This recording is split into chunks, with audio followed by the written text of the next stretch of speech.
We're super, super, super excited about our guest that's come all the way from America. He is Manuel Suarez. He's an OT7. He's a patron silver meritorious of the IAS. Power FSM. Wow. He's a marketing ninja. He does the marketing for Grant Cardone, for Dr. Eric Berg, for his own father who has 3 million subscribers on YouTube, and is an absolute legend who wants to help us all. So please give a warm welcome to Manuel Suarez!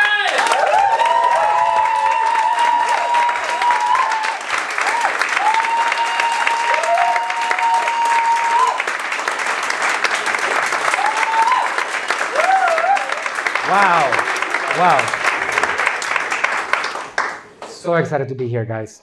Just a massive, I guess just a spiritual experience. For us, it's been, my wife and I, who's with me here, it's been a long time dream to just come over here and to be able to do seminars and be a part of this incredible community. I was telling a story to Charlie today that I've been having some fun with him today, that ever since, I don't know, maybe 6, 7, 8 years ago, I don't even know how long ago it was. I remember before I was involved in the marketing world yet, that I used to hear my wife watching whatever the London, Scientology London was doing in social media. And he used to say, these guys in London are awesome. And she kept on dreaming about maybe one day going over there. And the feeling that you get by watching Scientology London in social media is so special. And for me to be here and to teach you guys some of about what I do today, it's an honor. First of all, I want to give a big hand to Charlie, who's making all this happen.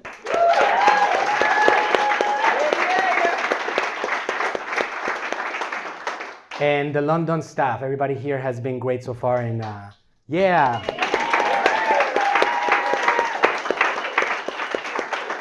Okay, so who's excited about tonight? Who's ready to have a life-changing night? That's great, because that's a reality. I mean, if you guys look at anybody here not a Scientologist, raise your hand, it's okay. Not a Scientologist. Okay, good. So one thing that I'm going to tell you is that when we look at Scientology, I'm going to look for the Scientology symbol. Let me see where it's at. Scientology symbol. Anybody can point me towards it. Okay. Okay, so good. We can use this one right here. All right. This is a Scientology symbol. All right. Mr. L. Ron Hubbard, who's the founder of our church, doesn't do anything accidentally. There's a reason why the Scientology symbol is like that. These two triangles right here have a meaning. This is obviously the S. It's not Superman. It's just S for Scientology, okay? This triangle at the top is composed of 3 corners, and those corners are K, R, C. The top one, which is a K, was not put there accidentally. K stands for knowledge. What you guys are going to be getting here today is knowledge about this world that is so incredibly changed and so dramatically powerful. And I see it every single day, and I have a lot of passion about this subject because it is a world that allows you to build your dreams. It really is. This is a world today that when you actually take advantage of it, any goals that you had growing up are real. People that are not accomplishing their goals are simply not taking advantage of the opportunities that were given to us today. That's the reality. When Mr. Hubbard was creating this religion, what he accomplished on the first 5 decades of the religion is unprecedented. It's never been done before. 50 years after the creation of this movement that we have here today, we have one of the most, it's now more than 50 years. But just 50 years after, 1950 to the year 2000, it became one of the biggest and largest religions, major religions of the world, which was incredible because other religions have been growing for thousands of years. So he accomplished that without what we have today. What do we have today? We have communication platforms that allow us to press a few buttons and reach out into the world. When I say into the world, I am talking about literally into the world. We have in the world today, and it's just getting started. That's the thing that it's an exciting part of it. It looks like it's not because everybody here is using it every single day. Raise your hand if you have a smartphone device. All right, just look around, leave it up, raise your hand if you have a smartphone device. Okay, good. So you guys, all of you, have communication platforms in your hands that you can utilize to send messages across the planet. Mr. Hubbard and none of these businesses ever had any of these things. My grandfather, he was an entrepreneur. He had a toy store, and this toy store, he had to do traditional advertising.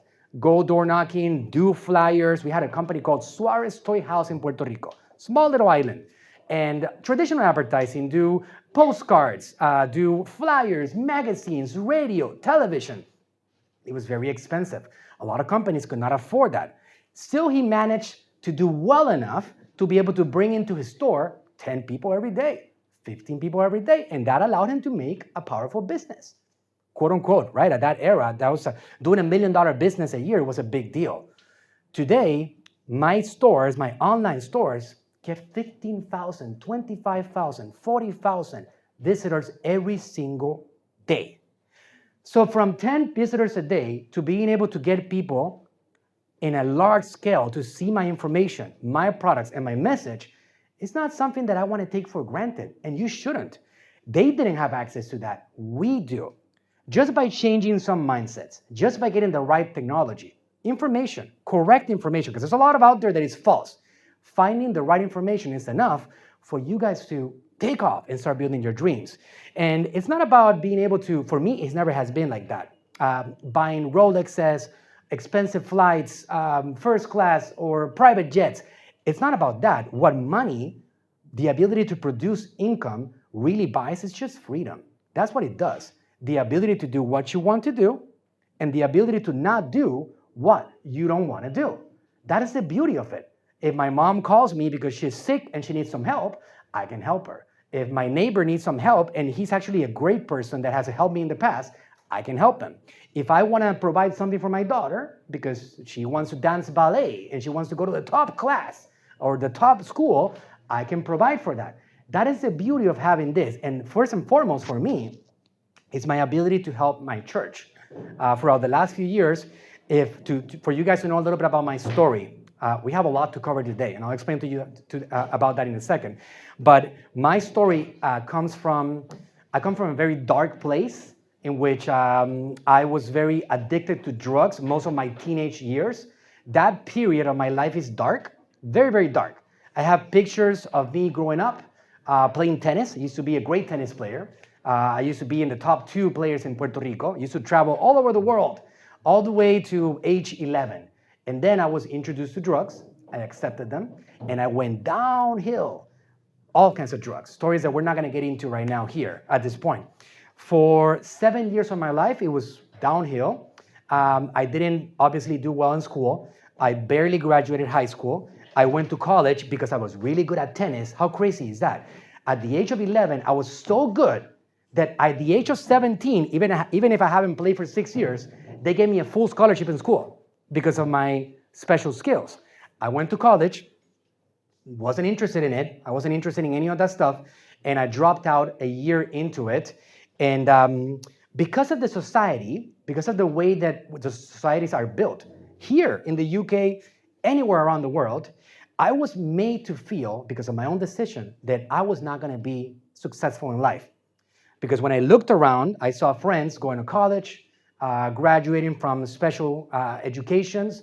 I saw families that had this history of school and education and going to college if you want to be successful.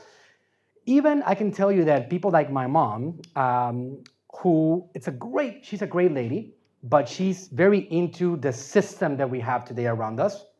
She would never in her wildest dreams dream that I was going to be successful in life. So by the age of 18, me being a drug addict, what am I going to do in life? Maybe I find a job along the way. I was totally ruined. And at some point I reached rock bottom, and my dad reached out to me. He had found Scientology. For the last few years, he's been trying to handle me. And he called me on my birthday. This was my 18th birthday. And he was celebrating with me. I want to take you out to dinner. And I said, no, I'm not interested in that. Thank you very much. I was already living in my own apartment. And then 10 minutes later, for some reason, I broke down. I called him back. Dad, help me. I'm ready for help. He picked me up. We went out to lunch. He bought me a hamburger. And I said, help me. I'm ready. And he bought me a ticket, and I went to another country because I needed to get out. I mean, the thing is that something that I can tell you guys is that when you are in a tough environment, it's very difficult to get out because everything around you remembers you of what you've gone through in life. And you want to keep on going back to it. And that was my experience. For years, I was miserable. I was unhappy. I didn't have any real friends. It was all fake, all right? Everybody else on drugs and chemicals. There was no real relationships. If I got in trouble, I didn't have anybody to call, hey, I'm in trouble. And at the same time, I destroyed my own family because my mom and my dad were disconnected. It's a total mess. I have the total evidence of what drugs can do to an individual, all right? So at that point, he shipped me out to Mexico City, and that was the end of my downtrend. At the age of 18, 19, I started doing some auditing. I woke up.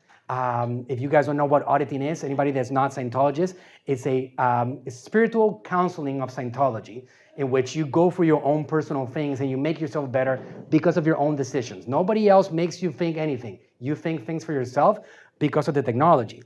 I went through that auditing. I made myself better, and so much so that I wanted to just dedicate myself to it. I became an auditor. I joined staff. I became the highest level of training in organization. I didn't want to go back to Puerto Rico. I spent years in Mexico City. I met my beautiful wife. She got pregnant with our first son over there, and in 2006 we moved to the US, and I kept on doing the same thing. Again, it was already a lifetime ago, because literally it's been half my life since those dark days. But going through a point in which I knew as a fact throughout my career, my young adulthood, that I was not going to be successful because I didn't get an education, to now being the most successful member of my entire family and my entire classroom that I graduated from high school, and being an example to all these people and having all these people learning from me, even though they graduated from Ivy Leagues, is something that I can tell you, no matter what opinions you have of yourself, they are probably wrong. And that's why my first quote of the night, I'm going to give you guys a lot of data from Mr. Hubbard today that I've used over the last few years to make myself better along the way. I am an internet marketer. I do this for people like Grant Cardone, Dr. Eric Berg, thank you very much, Frank Suarez. My dad, Charlie, said that he had 3 million subscribers on YouTube. He does not. He has 1.4 million subscribers in case somebody goes and checks. The one that has 3 million is Dr. Eric Berg. These people that I help are big time influencers. And for the last few years, I've been applying the LRH marketing technology, the L. Ron Hubbard marketing technology that you guys are going to learn about today. There's a reason why this is the first quote that I wanted to share with you guys today. And it's based on that thing that I lived throughout my whole life growing up. And LRH says, most Thetans have a dreadfully bad opinion of their capabilities compared to what they actually are. Hardly any Thetan believes himself capable of what he is really capable of accomplishing. I am guilty of that. Anybody else guilty of that? If you're not raising your hand, you don't know it yet, all right?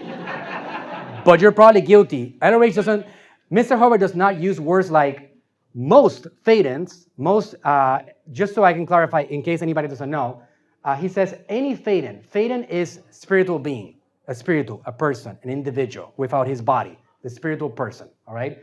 So hardly any Thetan is not being used there lightly. This is something that is quite common. I can tell you right now that I have helped generate over $200 million over the last 5 years across brands that I manage. Would I have thought about that 5 years ago? Heck no. I'm a silver meritorious of the IIS. That's a lot of money. You guys don't know what that is. 5 years ago, I was a lifetime member of the IIS, and that was a big deal, becoming a lifetime member. Would I have thought about that back then? Absolutely not.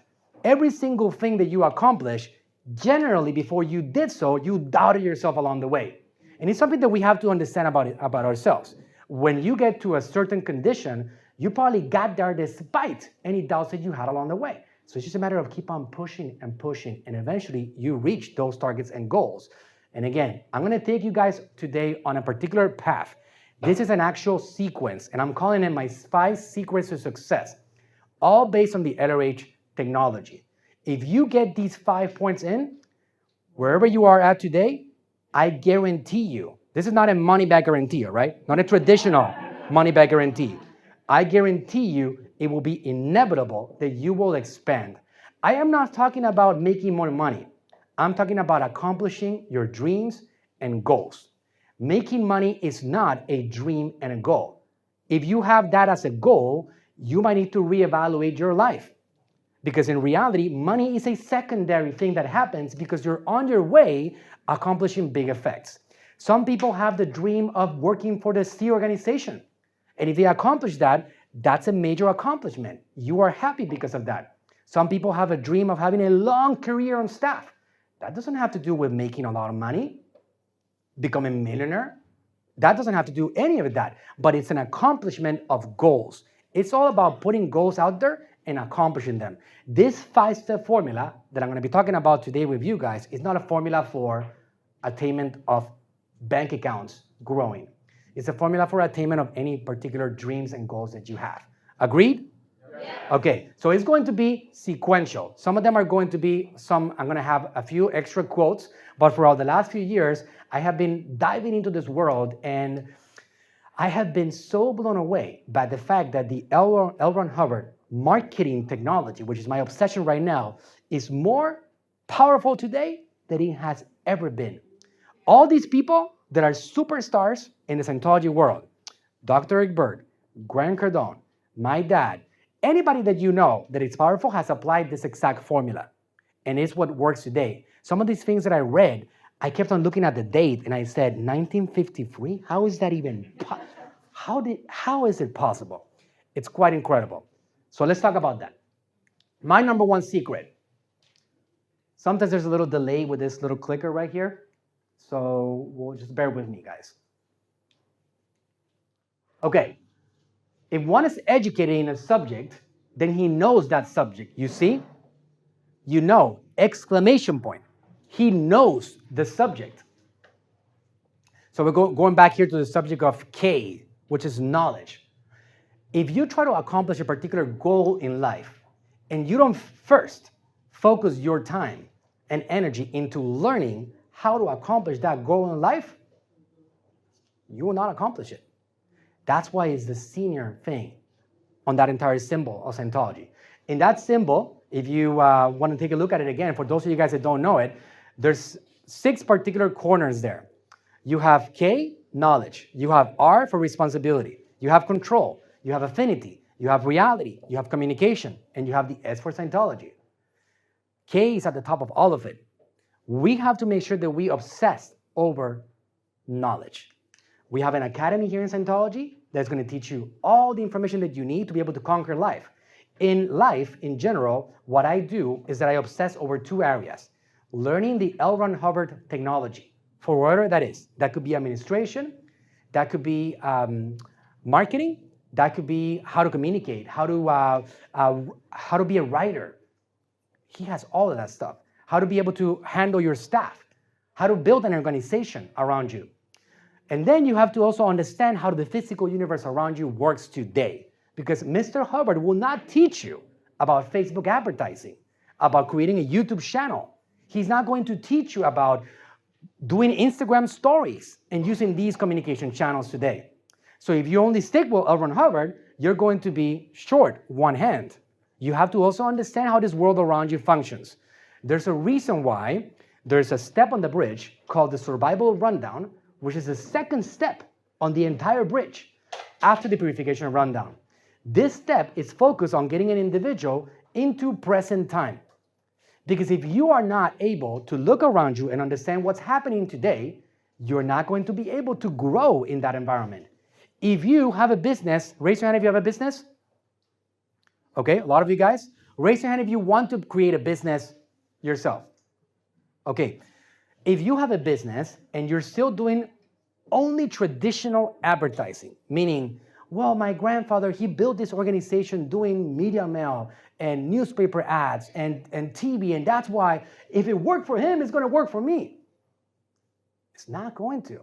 Because what was working back then, when he was doing his business, is not the world we live in today.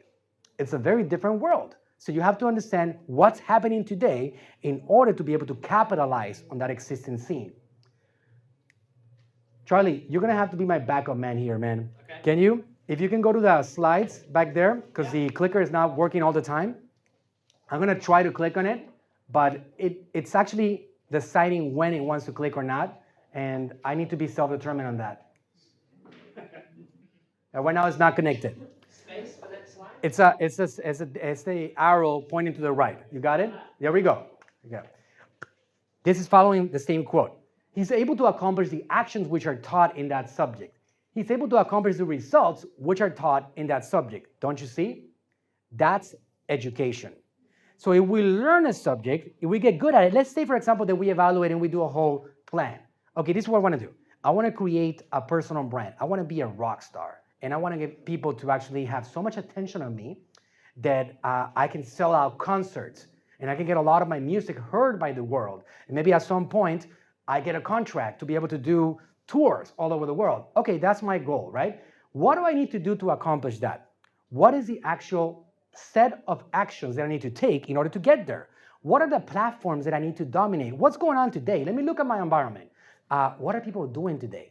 Are there, when they go to the doctor's office and they sit on the waiting area, are they picking up those dusty newspapers and magazines? Or is everybody using this? All right, so is it logical to say, well, maybe, just maybe, I should invest my energy in understanding how these devices work and how can I communicate and get my message there? Because if you look around, it's part of the slides later on, but quick drill over here.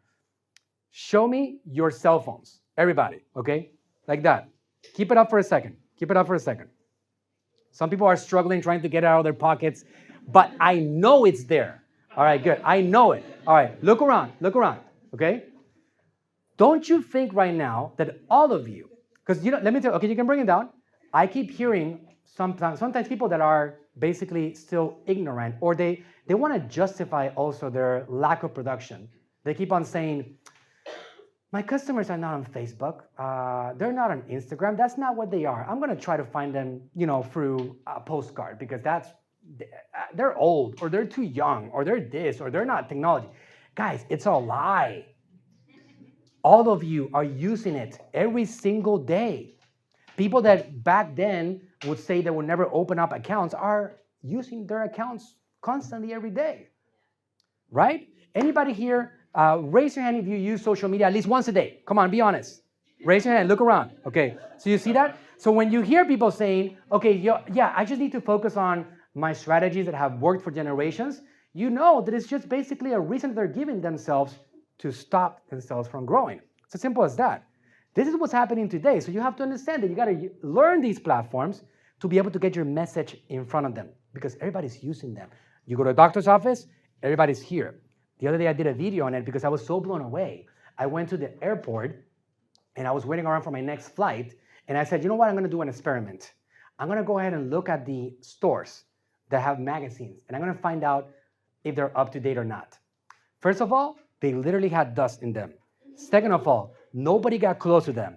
Third of all, my next portion of the video was that I was going around the entire airport and on average, people that were sitting down, 80 to 90% of them were using their phones. So they have no magazines. I couldn't find a magazine. I found a book. I don't know if anybody saw this video, but I found a book and okay, look at this guy. I'm just trying to be quiet about it so I don't bother them. He has a book. Okay, that's strange. That's strange. It's still happening, but it's strange. In general, people were using their devices. So what are we wasting our energy for? Why are we not just focused on how do we get our message there? Because that's where they're at. Does that make sense? Yeah. All right, so we have to learn it. It is so new. To think about how new it is, right? Companies like Sears, which by the way, going bankrupt in the United States, they've been around for decades, some of them 100 years. Some of these companies that have been around for a long time are babies. Facebook can buy them with their pocket money, all right? That is how powerful they are. Amazon is buying companies left and right that have been around for ages. This is what's going on today. A company like Facebook, 15 years ago, Mr. Zuckerberg, who has been the most attacked CEO in the world in history, 15 years ago, he was actually on his dorm room creating this thing called Facebook. Just a few years ago, I was already an adult. I was already getting married. You guys were already like living your life when Facebook was rolling. Everybody here remembers when this whole thing started becoming a thing. Yeah. So it just happened a few years ago. They are still in evolution. They're being attacked, and they're still growing by leaps and bounds. That's the reality. If you look at Facebook, I mean, in Scientology, we talk a lot about on the way to happiness. There's one of the precepts talks about flourishing and prospering despite any attacks that one gets. Facebook is one example of flourishing and prospering because last year they were on Congress. Mr. Zuckerberg was attacked. They were scrutinized left and right. Everybody did campaigns, supposed campaigns of delete Facebook. Anybody heard of that campaign? Delete Facebook? They try to make it go viral. Well, despite that, the last 3 quarters, the last 9 months, they have actually broken records every single trimester. More users everywhere, that includes UK, more users, more time spent, Instagram exploding, all these platforms. So it's not slowing down. It's still a great time for you guys to figure out how to use them to grow your businesses. And one thing that I can tell you is that any business that you have, no matter what it is, whether that's a service, musician, brick and mortar, that you're selling physical products on a store, or you have an online business, these people are actively using these platforms. So it's a matter of figuring out what is the strategy to get them to actually be interested in you. That's what it's all about. Now, most people are not going to be interested in what you have to offer. Why? Well, because that would be a great idea. It's a little bit romantic, but the reality is that there's a total of 3 billion people using the online world, which is still less than half of the population, believe it or not. It's crazy when you think about it. There's another almost 5 billion people that don't know what the online world is yet. It's coming, but they still don't know. But these 3 billion people out there, they're not going to buy your products, most of them, or services. You have to work on finding who is your audience. And it's a process of understanding that. It's a process of discovering who's going to be interested in your message, in your music, in your products, in your services, in whatever it is that you have to offer. But the opportunity is quite large. Charlie, let's go to the next one. Okay, so this is a little bit already, we talked a little bit about this already.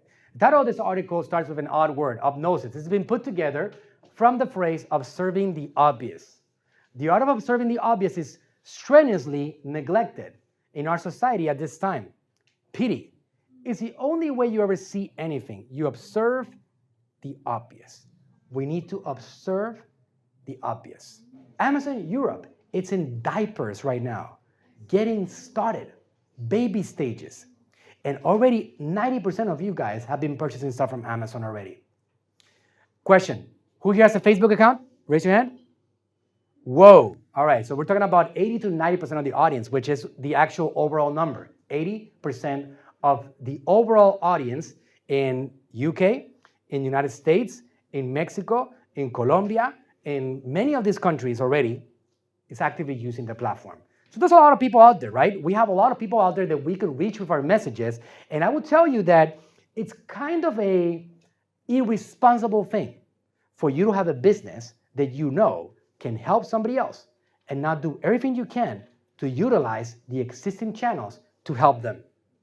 That's the viewpoint that I want you to have, no matter what it is, because every single product is actually creating a positive effect in somebody else's life, unless you are a criminal selling illegal products. But if it's a legal product that we agree that it should be legal, by the way, because there's some products that we don't agree that should be legal, if you guys know what I'm talking about. Yeah. Particularly in the United States, they have legalized marijuana in many different states. Exactly. But in general, there's many, many products out there that when people use them, products, services, music, it changes the individual's life.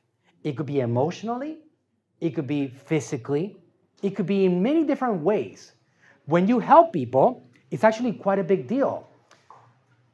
That particular flow of helping somebody else, it's something like no other. Like, for example, I have all of you guys right here, which is amazing. I want to give you guys a big, big thank you because when I came in here, there were about 45 seats, and I saw the org rushing trying to get more seats, and now it's packed, so much so that we had to turn on the airplane just to stay ventilated, all right? We can deal with that, all right? But for me to help you guys, it's so powerful because a lot of you guys after today, you're going to be so motivated about your future now that you start changing your world. You start changing your patterns. You start doing more. You maybe stop binge watching that show. I don't know, do we use the word binge in the UK? Yeah. All right, good. There was not a lot of response to that, so maybe some people are getting restimulated their old words. I don't know, exactly, right? Right. But in reality, there's a lot of areas in our life that if we look at it closely, we can see where are we wasting time that we can actually just invest it in something that is going to get a little bit closer towards our goals.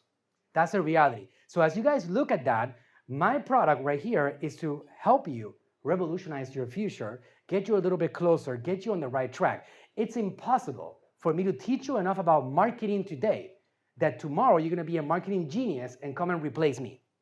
This has been happening for many years. I have actually become, again, I don't have a degree hanging on the wall. I became a marketer through my hard work, learning, implementation, testing, reading LRH, reading about the world, doing training. Throughout many years, I've invested millions of dollars. A lot of that has been wasted just to get to where I'm at today. It's a process, but trust me, it pays big time. You can ask the IAS. When we become upstat, when we become able, all right, we can actually, that investment that we did in our world, it pays so much back because now we can give back a lot. So my reality is that this particular process of influencing, of helping people, of getting my message out there is a way for us to be able to change the world together. And the more of you guys that actually get on this particular ride with me, the faster that we get towards our goals. One thing that I can say about people that are in Scientology, for those of you guys that are not Scientologists, I'll tell you this about my fellow Scientologists. Scientologists generally like to help others. Generally. When we are trying to become more successful, it's because we want to help others. I was helped when I was broken, when I had nothing. So because of that, when I mean nothing, I mean from a bankruptcy that I had nothing. I went through bankruptcy twice, one with my family and one by myself. From bankruptcy, drug addict, to having what I have today, I owe a lot to this church. So because of that, I do this every day throughout the world, consistently, just because it motivates me to help people like you guys also get yourselves to the next level. So have that viewpoint for your products. If you believe in your products, whatever it is, it's a responsibility to get it out there because it makes other people better. And you have to figure it out and also understand that it doesn't happen overnight. It's a process. All right, let's move on to the next one, Charlie. My number 2 secret. You guys got the number 1? Yeah. All right, great.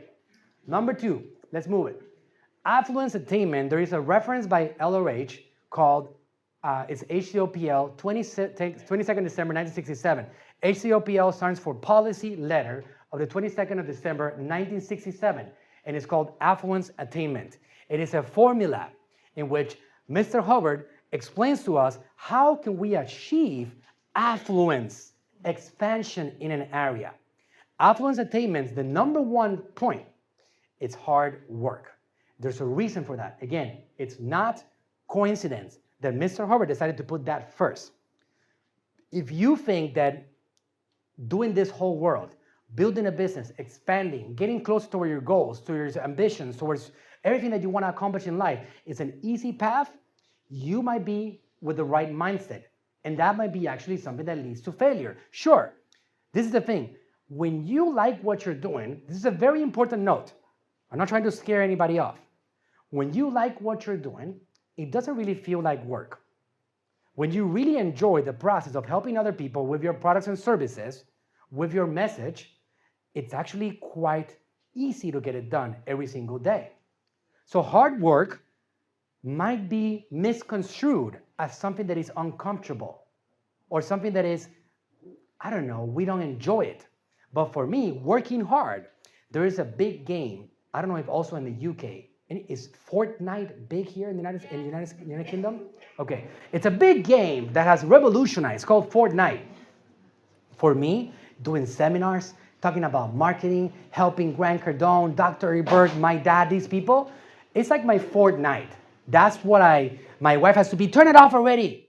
It's already 2 a.m., Manuel, literally last night, 3 a.m., okay? Because obviously I'm 5 hours schedule, right? So it's 3 a.m. I'm like 10 p.m. my body. What am I going to do with myself, right? So I work. At 3 a.m. she has to get me off the computer because I have to be here with you guys today. When you're working hard for something that you're passionate about, you're going to flow. It's going to get easier and easier along the way, especially as you get good at it. Like right now, I'm really good in the world of marketing. So it's so easy to be here with you guys talking about this and making you guys understand how this whole thing works. But if you don't have this point in, again, number one, accumulation of knowledge, you have to have that in place. If you don't have knowledge, you're not going to make it. If you don't get knowledge consistently, you will not make it. If you don't have a daily routine of acquiring knowledge, you will not make it. At the beginning, as you're building your dreams, it has to be a combination of knowledge and implementation. But along the way, you can actually have a lot more implementation and maybe less knowledge. But still, knowledge has to be a big part of your daily routine. Knowledge. Number two, hard work. Acquiring knowledge is also hard work. Getting on an academy and studying on a foundation schedule, 7 to 10 p.m., Monday through Friday, Saturdays and Sundays, full-time, is a lot of work. It's an accumulation of knowledge in a hard work basis. If you're only going to do one schedule a week, 7 to 9 p.m., because you're too busy, you're not really working that hard on that area. So that's one thing that we need to change. I would tell you, some people actually that push the button, right? I know. I've been there. Some people, you can actually look at your environment and your own life and audit it in a way that you can actually find out those things that you can get out that are not really helping you and replace them with moments to be able to learn and understand and get better. It's like, isn't it incredible? Just think about this for a second. We take it for granted every day. How incredible is it that we have this crazy mind that you can keep on pouring knowledge and it never gets full? It's like if you have a bucket, right? If you have a bucket and you're trying to store your garden supplies, there's a limit to it, right? At some point, or let's say the classic. The other day I was in my office and a bathroom trash can doesn't work like a mine, all right? It doesn't. But in my office, people think sometimes that it does. I work with a lot of men, all right? I do work with a lot of men. So I took a picture of it because I was like, can you guys close the bag and take it outside already? I even imagined some of the guys just pushing the trash down like that. A bucket like that gets full, but your mind never runs out of space. Never. The more you study, the more you learn, the more you can accomplish. How magical is that? If you study 6 hours a week, or if you study 50 hours a week, guess what? Magically, you get there faster. It's magic. It's incredible, right? So that's what it got. When you look at people that are successful in life, the one common denominator that you're going to have with them is those two things are so in. They are always learning and they're always working hard. Always. There's no magical pill or anything like that. Those 2 points need to get in. All right? Let's go to the next one. This one is a quote that I added the other day, all right, because I found it the other day as I was studying and reviewing some things. And this quote, just sitting down, let me tell you why I found it. I am on OT7. What does that mean? On the Scientology bridge, okay, there's steps on the bridge in which you make yourself better on the way. You handle different areas of your life, and you keep on getting better. There's a level in Scientology, which is one of the higher levels called OT, and that stands for Operating Phaeton. Operating Phaeton number 7 is the level that I'm doing right now. The highest right now available is OT8, for those of you guys that don't know what I'm talking about, because I'm going to explain to you in a second this story. Every single 6 months, as I'm doing my auditing, which this is something that I actually deliver services on myself. OT levels, some of them you do it on yourself. You actually get through your own counseling yourself. They teach you how to do it and you get through it yourself. As I'm doing handlings on myself, every 6 months I have to go back to my organization and they help me with anything that I was doing wrong. And they do something called a confessional every 6 months, all right? In which I go there and I talk about things that I've done that I maybe didn't feel that good about, all right? I see some laughter. Okay, good. That blows down, right? Okay, we're getting things out. The purpose of this is that the more clean I am internally, the better I do in life. It's quite incredible. It's not there to punish me. They don't go and ground me and they take away stuff, or I have to pay a fine, or they report me to the police. It's just for the purposes of making me feel better with myself so I can keep on thriving in life. It's amazing. Before I did the OT levels, which is something that I was dreaming about for a long time since I became a Scientologist, I used to wonder, I wonder what happens on those confessionals. Because you're OT, right? You're OT7. You're not supposed to be doing overt acts. What are you doing? OT. What a waste of your auditing hours. Now I know. I know what can happen when you're on the level, all right? So I go there and I do my confessional, and it's all about mainly responsibility. It's incredible. That was my experience, right? My responsibility of, I knew I could have done I could have done more about this, and I didn't. I knew I shouldn't have done that particular thing, and I didn't. There's little things like that that along the way for me were the things that I confronted on that confessional. The point is that when I went to my handling, which is called the ethics office, I went to the ethics office so they can give me some recommendations, some references to read. It was 4 pages on references of responsibility. And I looked at it and I was like, wow, it must be very irresponsible, right? But it's like your standard goes up. It goes higher and higher. You know, what you were not responsible for today and it wouldn't bother you, it starts bothering you now as you start influencing a bigger environment. It's just how powerful it is. One of the references that I found was this one, and I thought it was so appropriate because I have gone through this myself. And when I read it, it was a big blow down because it explains to you why there's people out there that really, really want to somehow stop you, or that they themselves don't have what it takes, and they don't like to see other people around them thriving. This is what Hillary says. A common method employed by low-toned people to reduce the power and ability of an individual. Anybody here doesn't know what a tone means in Scientology? Raise your hand. Okay? All right. A tone is a state of emotion that a person can be. It can be enthusiastic, it can be happy, it can be sad, depressed. It's a level on an emotional scale. That's what a tone is. A common method employed by low-tone people to reduce the power and ability of an individual and so place him under control, is to convince him he is tired and overworked. Convince him he's tired and overworked. If they can so convince him, they can then get him to take a vacation. Wow. Anybody that has told you, you got to take it easy. Slow down. You're putting too stress on your lines, honey. Slow down. You got to take some rest. You know what? We're going to go on vacation now. We're going to disconnect from all this thing because you're expanding too much. Right? Not the way it works. Charlie, the next one. In looking around the society of those who gain easily, one finds only people who take a great deal of joy in working and who never think in terms of a vacation. Who takes a great deal of joy in working? All right. If you don't, that doesn't make you bad. It just means that you haven't found the right thing to do in life. Because when you find it, you will take a great deal of joy in working. That's for sure. It's a process, and you got to discover it. A lot of people out there are working because they have to work, and I understand that. They have a 9 a.m. to 5 p.m. job that they don't really like.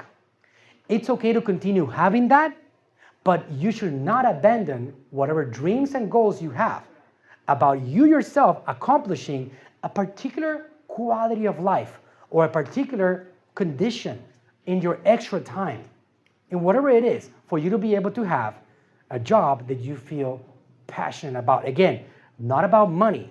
It's about the joy of creating in that particular job that really matters, all right? I can tell you somebody that I follow for a long time on social media, Charlie. You can see that he has an incredible create on his job over here, and he has a passion for it. And that communicates. Sure, we'll do that.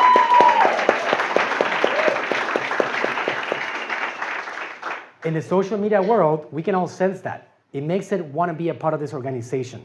And that's incredible because you have a joy of doing that. It's never about you're too tired, you're working too hard, take it easy. Who's heard this thing? This is an international saying. Life is short. Raise your hand. Okay, a lot of you guys, right? Imagine being broke for 50 years, doing something that you don't like, not being able to get yourself anything. Does that sound like a short life? I don't recommend you try it because it's not. It's very difficult to not be able to provide for the life that you need and for your church. I like to be able to be in a position to have my Regis call me, the L. Ron Hubbard Hall, which is a big project right now going on in Florida, and all these people, and be able to help them. And if I don't have it, I don't have the wherewithal, I'm unable to. So that's the beauty of being able to produce something for yourself. Okay, so important to have that in mind. That goes in line with that second secret about hard work, right? If you have people telling you this in your environment, it might be time for you to get them to stop doing that, or also to maybe get away from those people that are actually bringing you down, no matter who they are. That could be family, it could be people very close to you, or neighbors. It doesn't matter. But do not let those things influence your viewpoints about accomplishing big goals in life.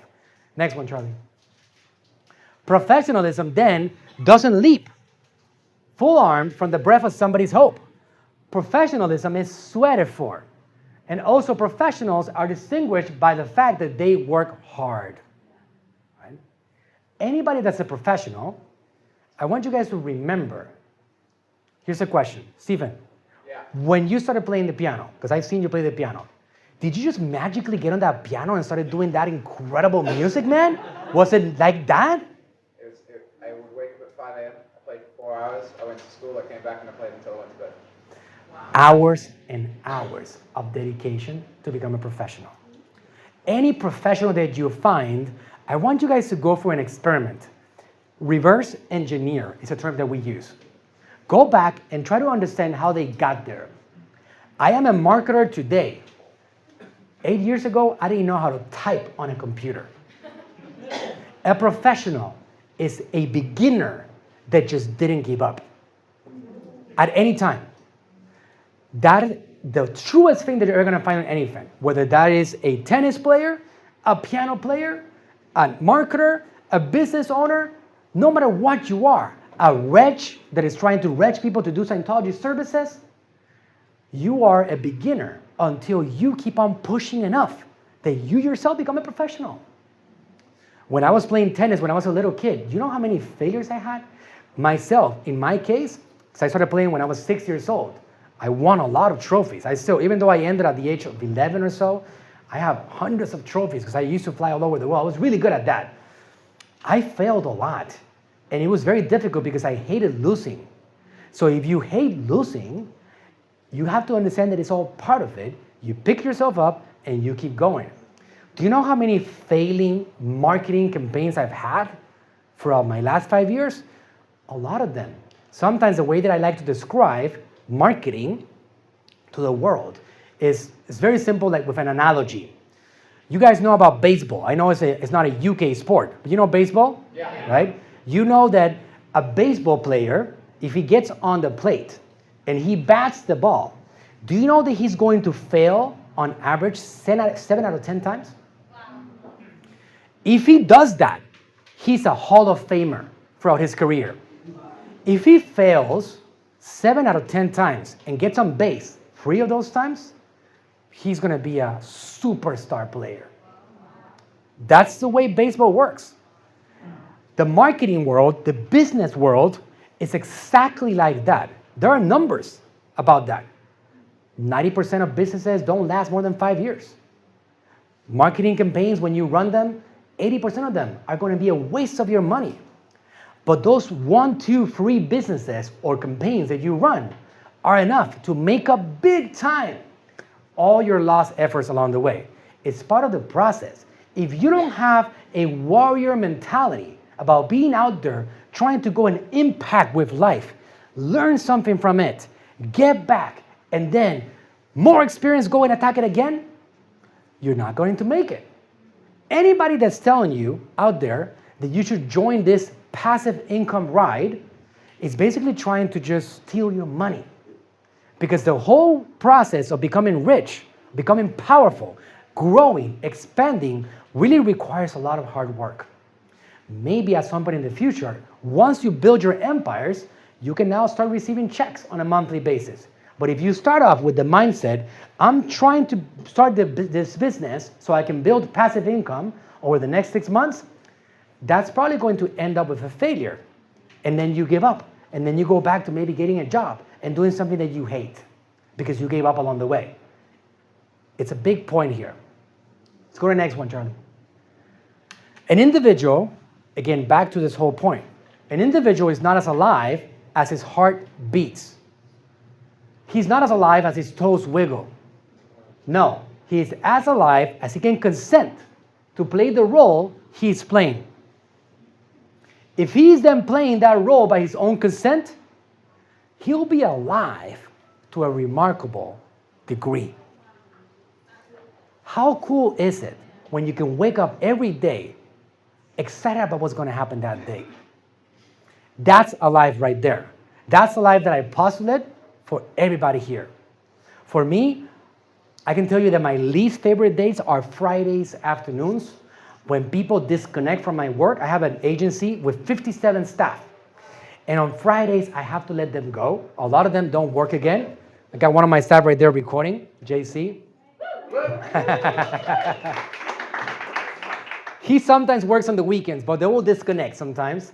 And for me, we have so much energy. And it's like when I cannot play my video game, which is my business, and creating these massive effects for the people that I help, oh, I can't wait for Monday morning. So while everybody's excited about Friday, I'm so desperate for Monday morning, right?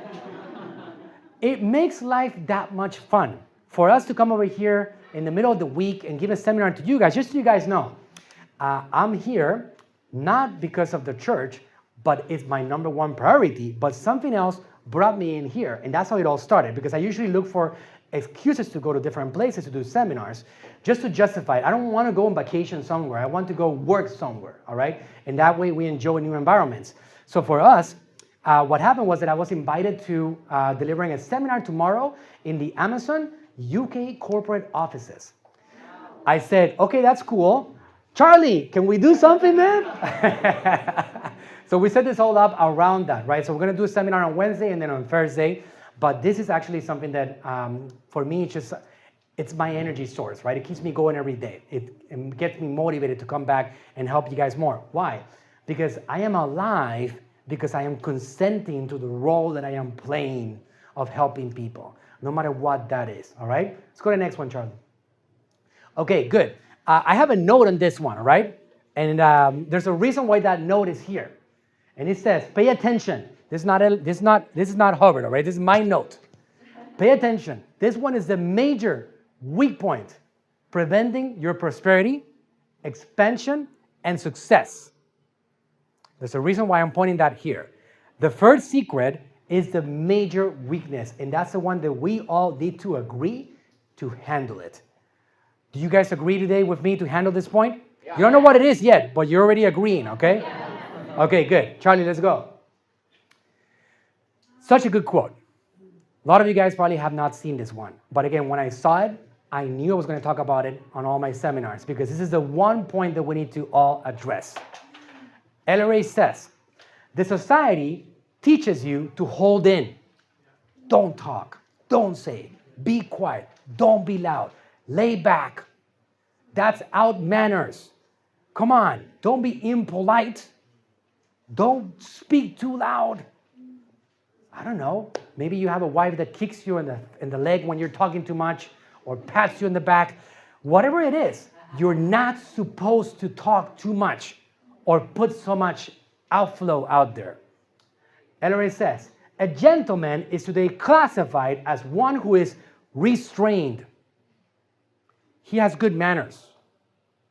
I don't know where the word gentle came from, except maybe from gentleman, because the earliest gentlemen I had any recollection of on this planet certainly weren't gentle. Now I want you guys to note something about this.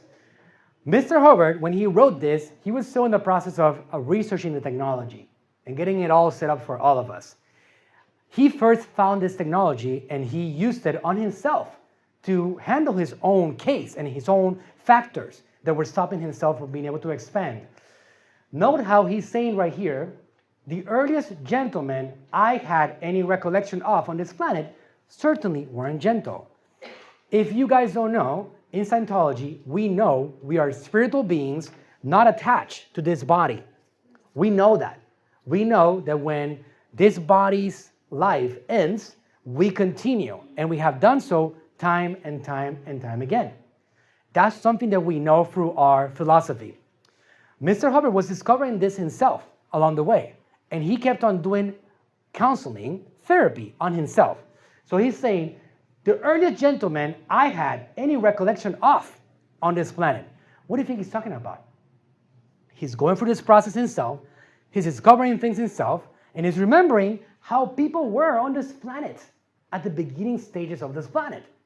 Certainly weren't gentle. Next one. They were specialists in outflow. These people, these gentlemen that we had at the beginning of this planet, they were specialists in outflow. Outflow simply means information that one is putting outwards. There is actually another term that we're using today that a lot of you guys that are in the social media world have heard before, and they call it content. Outflow, content, synonym. That's what they are. Doing content is doing outflow. Doing outflow is doing content. Images, videos, articles, graphics, all of that is outflow, all right? They were specialists in outflow. They went around all the time trying to find out some direction to do something. Who's seen people in social media that are out there all day long doing this? Outflow. Do you know why they're successful? Because they're doing that. That's why. Why does Grant Cardone have $1 billion real estate fund? Why does Grant Cardone have one of the most successful online training programs on the planet? Why has Dr. Eric Berg revolutionized the diet industry with 3 million YouTube subscribers? Scientology is OT8, both of them. Why has he done that? Frank Suarez, my dad. Anybody here know Frank Suarez? Okay, it's from the Latin world, so if you're not going to understand him in the UK, right? He talks in Spanish, obviously. Millions of followers also around the social media world. Booming businesses in 9 countries. We have franchises in 9 countries already, all through the power of his outflow in the social media world. Dr. Eric Berg has expanded more in the last 3 years than he did on the previous 25 years combined as a business owner. Why? Because he became a gentleman, like the one that LRH had the earlier recollection. Specialist in outflow, looking around always, all the time, trying to find out something to do. When you have somebody telling you you're doing too much, let me tell you that they're doing exactly the opposite of what you need to do. Look at Grant Cardone, look at Frank, look at me, look at all these people. They're out there doing a lot of it every single day. They talk to each other and all of a sudden one would miss a verb or something. And they want to argue it a little bit on the field of honor. So just because they can't stop themselves, right, from communicating, it's something that they love to do. And as much as you try to keep them quiet, they won't. You can ask my wife. She's been trying to keep me sometimes for many years, right? Just kidding, she doesn't. But I talk a lot, right? I'm a very, very intense outflower. He says, they were very outflow happy. They were more or less above the law. They weren't tremendously restrained. Nobody dared do anything to them. These men did some of the most fantastic things in battle and across the world. Nobody can do these things today. So the one thing that we all have to be willing to change in order to get closer towards our dreams and goals is this. This viewpoint of, I shouldn't communicate, I'm doing too much, I need to slow down, social media is not for me, I can't get my message out there, let me be a little bit more calm. Or maybe I'm going to do one post a week, one post, all right? And maybe with that, hey, I am doing social media, yeah, what are you doing? Oh, I put an image 2 weeks ago about an event that I had. Oh, well, that's cool, that's cool. Are you doing something else? No, yeah, 6 months ago I actually did an article, right? That's not what he says right here. Specialist in outflow. Outflow happy. Let's go to the next one. Why? It's simply a matter that somebody was not quite as inhibited, not quite as prevented from outflowing. It's from a lecture called Communication and Isness, delivered on 27 February 1957. This can be found in the 17th American ACC. All right? So you guys are ready to do a lot more outflow? Yeah. Okay, so let me tell you what works on this outflow world. Okay, we're going to talk about the actual tools that we can start utilizing to get heavy on this. Let's go to the next one. The key to success is outflowing. The more positive you are, the more you outflow. The more confident you are, the more you are outflowing. When you outflow, you are attracting interest, and you attract more business and more income. Again, when you outflow, you are attracting interest, and you attract more business and more income. If you do not outflow, you lose business. If you do not outflow, you lose business. So for anybody here that is not a Scientologist, let me just do a quick survey here from the Scientologists. Who absolutely believes with all their might that what LRH says is usually true? That's right.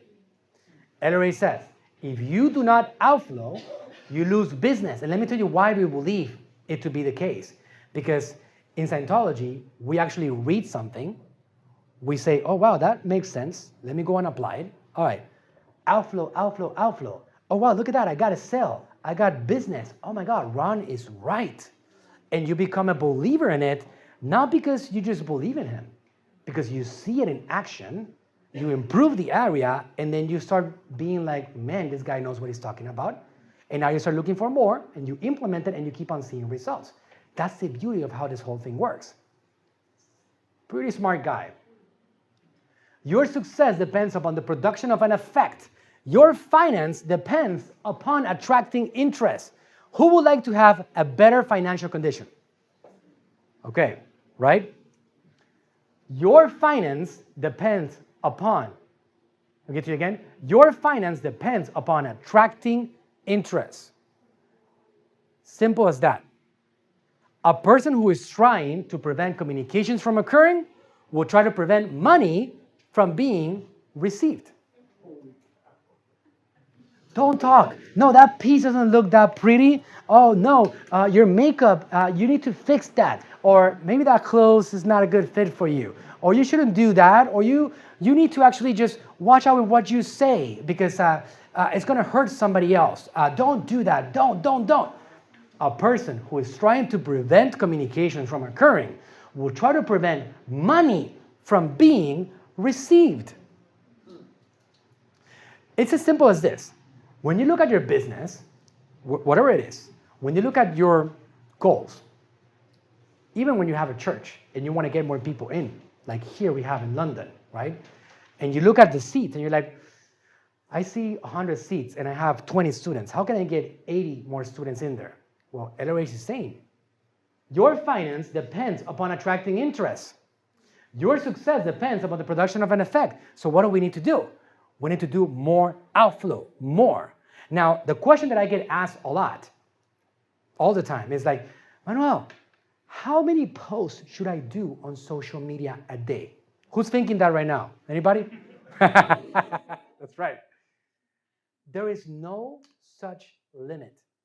There's no such thing as you are doing too much. Based on LRH right here. A person who is trying to prevent communication from occurring will try to prevent money from being received. Look at what people are doing out there. If you look at, again, the people that you might know a little bit about, the Grant Cardones, the Dr. Bergs, follow what they do. Look at the quantity of what they do. Go and look at all the other guys that also have successful businesses with the social media world and try to understand what they're doing. I know for one thing, I am not doing enough. So if I'm not doing enough, I can imagine a lot of you guys are not either. There's a lot. What do we have? Let's talk about the platforms that we have today to communicate that you guys all have access to. We got Facebook, 2.4 billion people active on the platforms that Facebook owns. United Kingdom has 33 million people active using the platform. What's the population of the United Kingdom? 60. How many? 60. Okay, so in the London area, what is the London area? How many? If you look at the numbers right now, in London, probably find out a little bit more about this, but platforms like Facebook and Instagram, every 8 human beings out of 10 beings that you encounter, you know they have a Facebook account and Instagram account. Okay? It's quite massive. We already did the drill. You guys raised your hand and you already saw that. In this room right here, it's about 80 to 90%. In general, if you survey, that's what you're going to find. That's what we have right now. So what do we have? Instagram, Facebook, YouTube, Snapchat, yeah, it has attention. Younger demographic, but it has attention. You have other platforms that are business to business, for example, LinkedIn.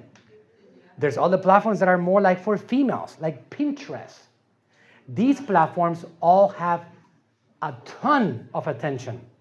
And if your business should be in it, then you need to go heavy on it, no matter what it is. What does it mean to go heavy on it?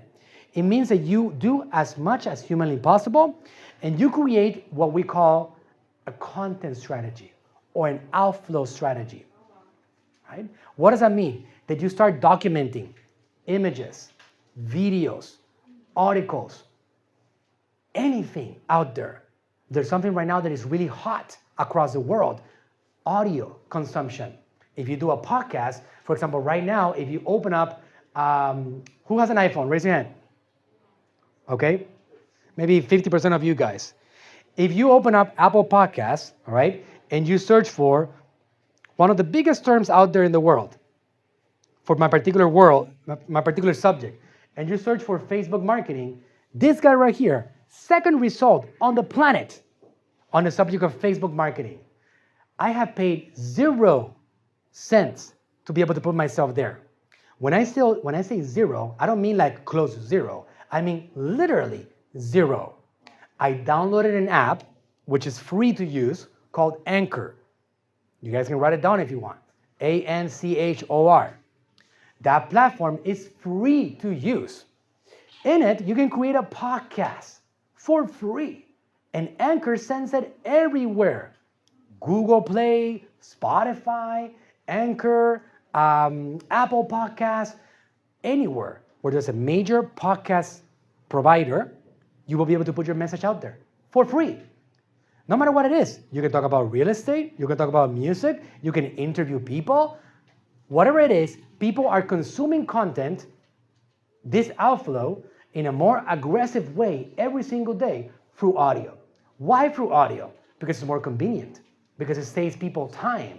They go to do exercise and they can listen. They go to clean the house and they can listen. They're driving in the traffic jam. Nobody likes to watch commercials or read commercials anymore or listen to commercials. People generally are not tuning into the radio anymore as much as they used to. They like to listen to internet radio now. So you take advantage of that platform and you put your message out there. And again, your success depends upon the production of an effect. Your finance depends upon attracting interest. When you do a podcast, when you do videos on social media, YouTube, Facebook, Instagram, LinkedIn, what are you doing? You are trying to attract interest.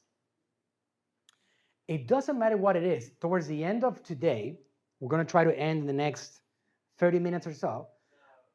No, Charlie says no. Okay, we'll stay with you guys as long as you want to. They might kick us out at some point, right? But I'll let you guys also ask some questions, which are maybe more tailored for what you are looking to get answers about, right? So we'll get to that. So keep your questions, and we'll try to cover as much as possible. But you need to have a content strategy, right? Audio. What videos are you going to put out there? Are you going to be the personal face? Are you going to be the brand yourself? I'm the brand for my agency. I have an agency called AGM. I take people to my agency because I'm always doing seminars all over the place. And by me being a personal brand, I pull in business towards my agency. Dr. Berg, if you take Dr. Berg out of the equation, nobody's buying Dr. Berg products. He's a personal face. Natural Slim, we are an international business in 9 countries. We have the Costa Rican representatives right here from Costa Rica. We have a booming business internationally because my dad is the personal face for it. If you take my dad away from it, they're not going to be flooded with people. It's another process. It's another strategy. You got to do a lot of different marketing. With the personal brand, you can accomplish that. If you don't have a personal brand, or if you don't feel comfortable, you got a few options. I'm going to give you guys some of, towards the end, a few bullet points of something that I know will help you. But you got a few options. Either you get over yourself and get some auditing, get some training. We're in the best place for that. You need some help with being able to get a little bit more comfortable with yourself and talking to the world. Scientology has the technology for that. It's incredible. We can do that here, all right, for anybody that needs help in that area. If you absolutely do not want to be a face, you have another option of bringing people into your world, and then they can become the face. You can have a faceless strategy. For example, there are companies out there, like a company that I follow for a long time. They do not have a face. They are an incredible, powerful social media powerhouse. They're called Purple Mattress. They sell mattresses. They do incredible content. Anybody has seen that brand? It's US, right? You've seen them? Okay. Check them out. Check out what these guys are doing. You can go to their Facebook pages or YouTube channel and see some of the videos that they do and the content that they create and get an idea about doing something without a face. They do video productions, they do testimonials, success stories, all kinds of different things. So you have to find out what your outflow strategy is, what your content strategy is. And based on that, you build. It's like, when you think about, LOH has technology for all of this, right? There's this reference called strategic planning. And he talks about how do you build this whole path for yourself, right? Something that I recommend for you guys to go and check it out. But on any war that we've had in the past, the battles do not determine who wins the war. The strategy does. It's just the way it works. If you don't have a solid strategy, you're not going to win the war. The same thing happens for a business. You got to know. 6 years ago, we talked, my dad and I, we sat down, my wife, we structured a business. We got my dad in the social media world. The strategy was correct. He became a powerhouse. Today, his YouTube channel generates 12 to 15 million views every single month. 75,000 new subscribers every single 28 days.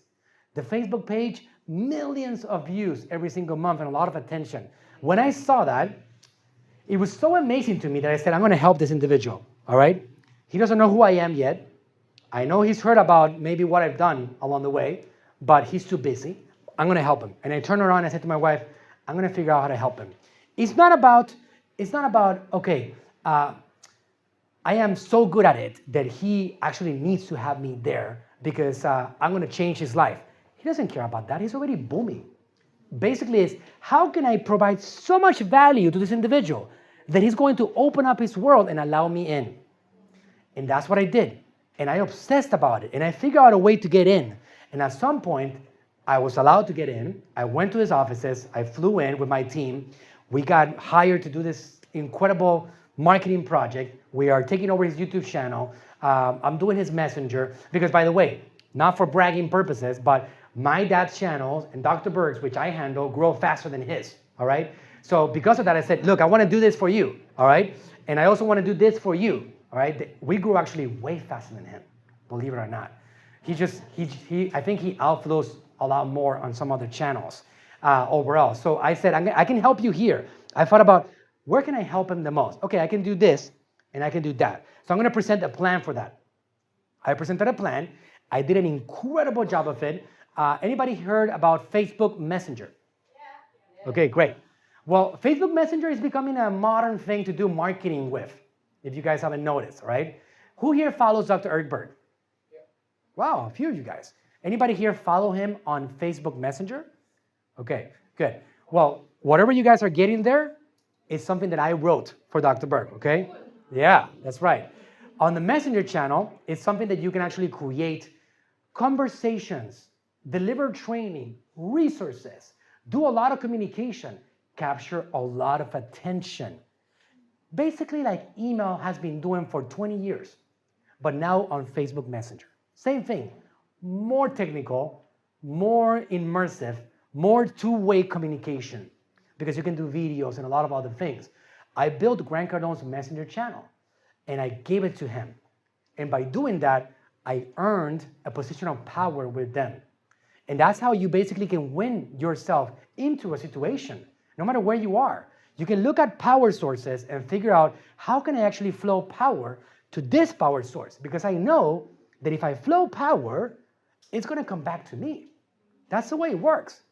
If you think about short-term, oh yeah, and I had people tell me, trust me, even people close to me, Manuel, you're going to do that project for free? Come on, that's so valuable. Just trust me. Just let me do it, all right? Let me do it. When I did that and I invested all my resources on getting it done, and I created the effect that I did on him and on the team, it pays for everything, because he's been doing this work for decades, building his audience, and now he's letting me into it. And on the next conference, I might be a speaker on it.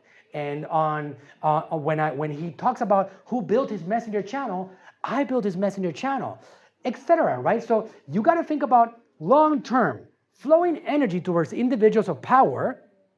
What can you get back from it? Whether you're an employee or you're a business owner, those connections are crucial for your next level. Charlie, next one. Okay, let's go to the next one. I think we went back one. Keep going. Next one. All right. If there isn't a flow, there will be nothing. You guys see that, how I put a lot of emphasis on this third point? There won't be a no flow. There will be nothing at all. If there isn't a flow, there will be nothing at all. This seems to hold for money, for public, and especially for hiring and recruiting. Basically everything, right? Money, public, hiring, recruiting. If you don't have a flow, you're going to fail in whatever you're doing. As an employee, as a business owner, as a Scientologist, as of anything. You guys get the point on the flow, right? Or do we need more quotes on that? I think you get the point. Next one. All right, so who's heard about, because we're talking about getting ready for the outflow, right? I'm getting you guys set up for that, right? It's very important. It's something that we have to have in mind. Don't read the quote. Don't cheat yet, all right? Don't cheat. I'll read it, okay? It's very important. Stephen, you're reading it, man. I know. You can't help it, man. I know, man. I caught you. All right. It's very important that you guys get used to what's going to happen when you are going to go really heavy with the outflow. It is inevitable. In Scientology, we have a course called PTS-SP, Potential Trouble Source, Suppressive Person. It is a course that teaches you how to overcome the ups and downs in life. It's a powerful course, one of the most powerful ones that you might ever do in Scientology. In that course, you will learn about there's people in this world that inevitably want to do harm. There's a small percentage of them. Most of them want to help. In reality, you got to be willing to confront that. It's all part of the world. Because if you're going to be upset about somebody calling you that you're fat, that you're skinny, that you suck, that you're horrible, that you don't know what you're doing, that what is this bozo doing talking in social media? If you're going to be upset about that, social media might crush you. The thing about it is that these people that are a minority are so small, but at the same time so loud, that they make it feel like they're overpowering, but they're not. My dad, for example, our biggest defense is not our own staff, it's our fans. When somebody attacks my dad, they eat him up. Why? Because he means well. He's trying to help people. He's providing education. He's not even selling anything. He's helping. And because of that, people will defend you. But you got to be willing to go through what we're going to read right now. Oh, thanks, Charlie. Yeah. Yeah. We can't trust Stephen. We know that now. Don't worry about people who are mean to you or who get mad at you. Don't worry about people. There's no reason to worry about them at all. They're not even getting mad at you. They don't know where you are, who you are, or anything else. That is people going around trying to be understood. Why to try to be understood? Why not try to fix up people so they can understand? This so-called trollers, haters, these people in the social media world, it's not you.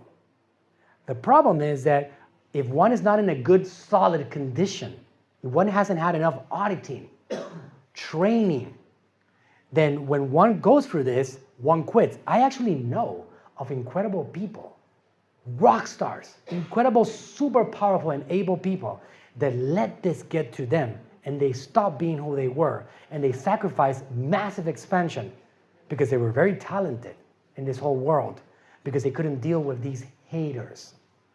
So it's a mindset that we need to get ready for in the social media world because it's inevitable. Now, one thing that I would add about this, social media is still understanding itself and it's still evolving. There's things that are making it easier for us to be able to deal with these things. For example, there's something called on Facebook, page moderation.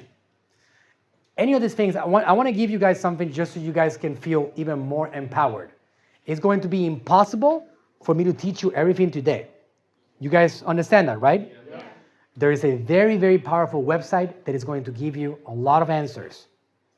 And it's Google, all right? For example, I know it's super funny, right? But sometimes I get asked questions even by my own staff. Manuel, what does that mean? And I'm like, okay, Google. What does it mean, moderation? Link, copy, paste. There's a definition right there in 2 sentences of what it means. It's very simple for you to not be handicapped. Many times when you have questions, is it possible for me to filter out attacks in social media? If you actually type that in Google, you're going to magically find a link from Facebook that tells you how to add keywords on your Facebook page in a section called page moderation that you can actually copy and paste 1 billion keywords and then you will never be attacked. It's quite magical. Facebook has that in there. So for example, if you know that there's certain things that they call you, right? She's nodding her head because she's gone through that, right? If you know, and also as you get through the experience, somebody calls you like, oh, you look like a bubblehead. Oh, bubblehead, okay. Boop. That's great. You can go ahead and hide it, because you can easily hide it, and just paste it into your document and update the document. And it goes like that. I've been doing marketing for Scientology organizations and missions for years already. S&P is doing that for the orgs, with all the campaigns right now going on. But for missions, I do a lot of marketing, and I have set up also a few orgs to get the message out there. And we have a humongous filter of words that we just copy and paste. If somebody attacks us, it doesn't even show up. And that's the beauty of it. And social media is getting ready for that. So you actually don't have to be like, oh no, I'm not gonna, there's just too much out there. I'm just gonna be quiet. Let me just go back into my own space, right? No, because again, it's all about attracting interest. And if you don't get in that right mindset, if you don't confront that, you're not going to expand. You're not gonna get closer to your dreams and goals. It's as simple as that. All right, this is gonna, one final part of about this quote. Yeah, go ahead, next one, Charlie. That's why man can be basically good because we all know LRH talks about how he's basically good, and be considered to be the foulest beast on the face of the earth. Check this out. Simply as his affinities go down, his communication and agreements go to pieces too. Do you know how miserable these people are? Oh my God, you look like, I've had a lot of that myself, okay? Because obviously I put a lot of content out there and people doubt me, and it's all normal, even though I'm trying to help, which is the fact. You guys know that. So out there, I advertise, I put money behind getting my message out there. And we're gonna talk about that shortly. I invest money knowing 100% guaranteed I'm not getting that money back, right? Just because I wanna get my message seen and heard by people. And I'm gonna show you the LRH data that applies to that.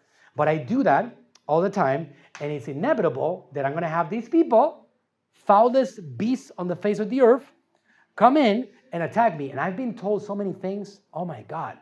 Dude, are you not supposed to shave your beard all the way to the top? Why do you have that thing? And then one time I was wearing a blazer.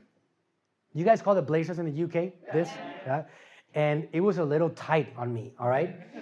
It was a little tight, all right? Maybe, I don't know, I ate too much that weekend or something. I'm not sure. But it was tight, all right? I give him that much. He's actually telling the truth. He said something like, dude, are you wearing your little brother's blazer? You know, when I got that, I actually laughed so hard. I was like, he's got a point. Baby, you got to take me to buy a new blazer. Come on, right? But if you let that get to you and stop doing it yourself because it really affected you, like a lot of people out there do. That's the reality. You know that a lot of people out there, we know, just let this sink in for a second, right? We know Da Vinci's, incredible artists. We know the Beyoncés of the world and all the John Lennons and all these incredible people in the world. We know all of them. But do you know how many millions of people we never met because they never had the guts to get themselves out there in the world? How many brilliant minds, geniuses that were suppressed by these people out there, either close to them or far away from them, but they just stopped putting their message out there. We only got to know those people that got the courage to put themselves out there in front of the world. And that's a fact. There's people that I know, brilliant minds, that just don't have the confront to deal with this. So once you get through that, you got through with the biggest barrier out there, and you just keep going. All right? Yeah. Okay, next one. All right, thank you. Yeah. Thank you. All right, I think we are an hour and a half in. Are we not? An hour and a half, right? Okay, who's ready to go home? All right, okay. That's a trick question, right? Okay, next one. Fourth secret. We got 2 secrets left, all right? And then we're gonna, I'm gonna give you a couple of bullet points that I think you're gonna get a lot of value from, and then we'll open up for some questions and answers. Okay, fourth secret, success. I give without asking. I provide value first. Woo! Love that. And do you know that this is how LRH built this incredible movement that we have today? Once we are here, and now we are convinced that this is our future, and Scientology is everything for a lot of us. Because who here believes that Scientology saved their lives? Yeah. A lot of you guys, right? Because of that, I am eternally a Scientologist, and I know that. Now I get rich, and I give money to the purpose and to the organization, and I help with projects, and we do all that stuff. But I got here first because I got helped. My dad delivered assists. He gave me locationals. I did seminars. I did a lot of things for free. If you go back to LRH on his beginnings, he did huge dynamic seminars around his discoveries. He had large crowds of people, and he would deliver this for free auditing, and he went through large processes to try to get people to understand the power of his technology. Let's look at what LRH says about this, okay? Let's go to the next one, Charlie. You take the data which you have and try, notice how I know this reference by heart already, and try to give it away for 10 hours a day. Just try and give it away for 10 hours a day. You'd be in trouble. You won't be able to handle that much money. That's all in terms of attention. Dr. Berg, Grant Cardone, myself, I'm still a baby compared to these guys. Frank Suarez on Metabolismo TV is the name of his channel. These guys, again, S&P, what are we doing? We're grabbing the information that we have and we're giving it away for 10 hours a day. If you do that as an individual, as a business, as a brand owner, as a personal brand, as whatever it is, trust me, your dreams will become a reality. It's inevitable. Who here saw Avengers? Okay? Just like Thanos, your success will be inevitable. Come on, guys, you didn't get the joke? If you guys saw the Avengers, that's what he says. He says that he's inevitable, all right? Success and putting all this information out there are going to be hand in hand. So if you do this aggressively, systematically, and understand that it's a long haul, just understand what it takes, right? Because we're talking about, again, just to repeat the actions, knowledge, hard work, outflow, being outflow happy, as much as you can do. And then we got giving without asking. Don't have expectations. Don't feel that if you do, you must get back. If you have that as an expectation, you're going to have a tough time expanding your business, expanding your brand, getting more attention. It's like, again, talking about an employee. If you're an employee of this great business and you're trying to get yourself up the ranks, if you're doing just because you think that you're going to get paid more along the way, you're going to fail. They're going to pick that up along the way. If you're doing just because you feel you're entitled to earning more as you do more for them, you're going to fail. But if you give without expectations, if you give, you'll be in trouble. They're going to bring you up the ranks. It is inevitable how it works. The social media makes absolutely no difference in that particular approach. It is exactly how it works. My father, talking about him in 2011, he had this vision about creating a YouTube channel. It was not a YouTube channel back then. It's a long story. We're not going to talk about that right now. But at the beginning, he had his own website. It was called metabolismotv.com. It's still there, all right? In that website, he used to put videos on it. And nobody would watch them. He felt like he was an old man going crazy, talking to himself, right? 61 years old. Now he's going on 70, right? And at that point, he said, okay, I believe in this strategy because LRA says it works. And I gotta keep on going along the way. He kept on talking to himself and nobody would pay attention. 6 months passed, maybe 5 people watched it. He got lucky, somebody landed on the site, watched some videos. But it takes some time. It took about 1.5 years until we eventually said, okay, you know what? Why don't we get on YouTube? And then we started getting on YouTube in 2012, 2013, 6 years ago. My wife was the first one to go and upload one of my dad's videos on YouTube. Remember that day? Yeah. And 6 months later, it started taking off. So again, consistency, doing it over and over, it snowballs. It is inevitable. It will continue to expand along the way if you're doing the right thing. If you're doing content that doesn't help anybody, well then you're not gonna get hurt by anybody. But if you believe in your message, if your business has something good to say, if you have powerful music, like this guy right here, as an incredible piano player, if you have that in front of you as a skill, as an ability, you keep on doing it, it's inevitable. Social media is a channel for that. Because right now, social media is a channel that communication has expanded thousands of times, and we can get our message out there. A musician like Stephen, back in the early 2000s, in the 1900s, 1990, etc., you had no choice but to go to bars and play and meet people and be invited to play here and go to concerts. That was your only path. Find an agent that knows people. Right now, you go direct to the world. You don't have to have any VS. You don't need that. You go direct to the world. You press a few buttons and you access those people. You get themselves in front of you. Somebody like Stephen, you can hire a person under you and they can become your PR agent or your agent of sorts. And what do? They do social media advertising and you get your content seen by people and eventually seen by the millions of people around the world.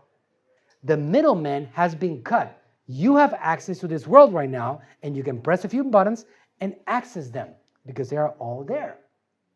You take the data you have and you give it away. Now, what is the data you have?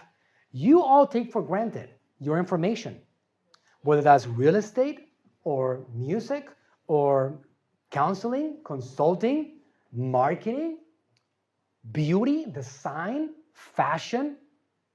No matter what your business is, your information, most people out there do not have it.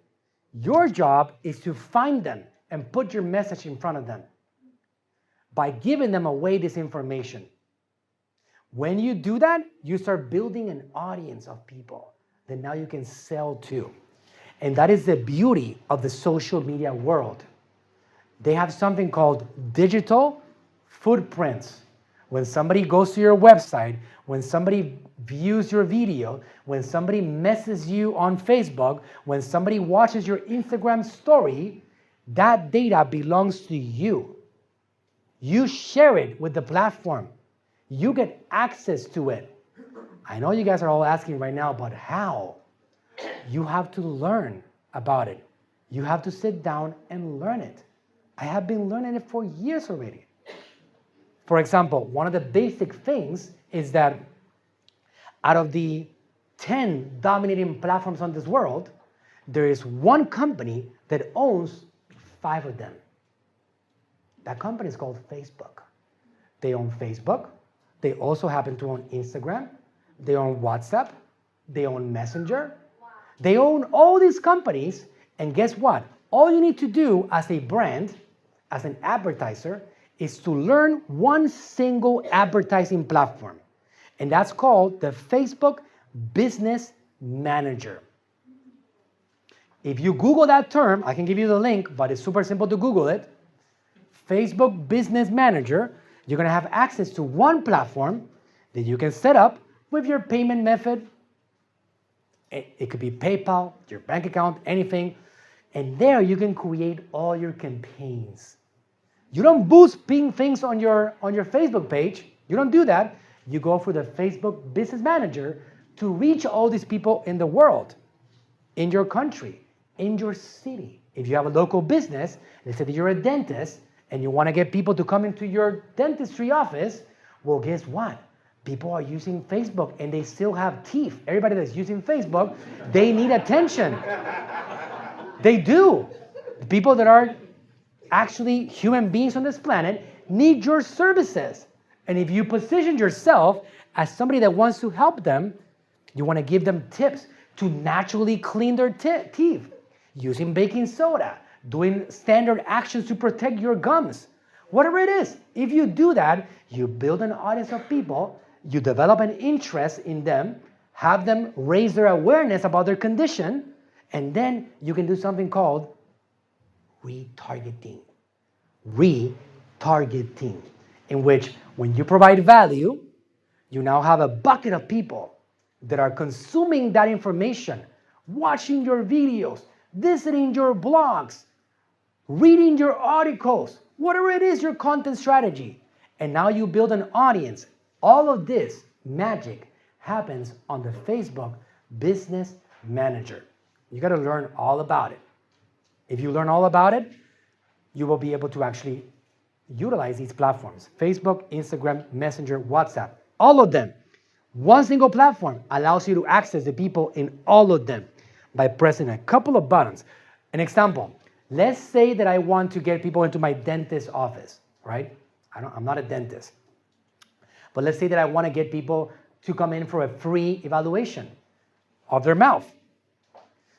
Which, by the way, it's the way that you do this, all right? You don't sell on Facebook directly, all right? You actually have to have some kind of, hey, I'm going to give you something of value in exchange for your time, you coming in, for your information, right? That could be a guide of getting something done. It could be any of that stuff. Okay, retarget. Retarget, if you do a targeting, it's basically like, I want to get people to learn about marketing, right? Facebook marketing, because that's my thing. So I do a video in which I'm talking about the basics of Facebook marketing.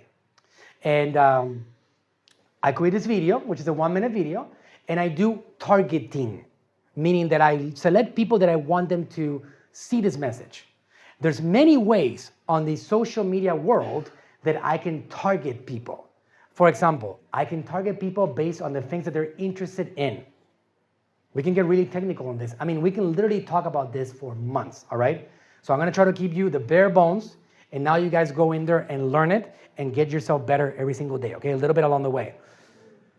You can actually target people based on things that they're interested in. For example, if somebody's interested in music, Facebook has that data. How do they have that data?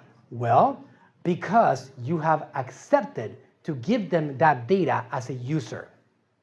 Don't go into this whole scandal, oh my God, they have my data.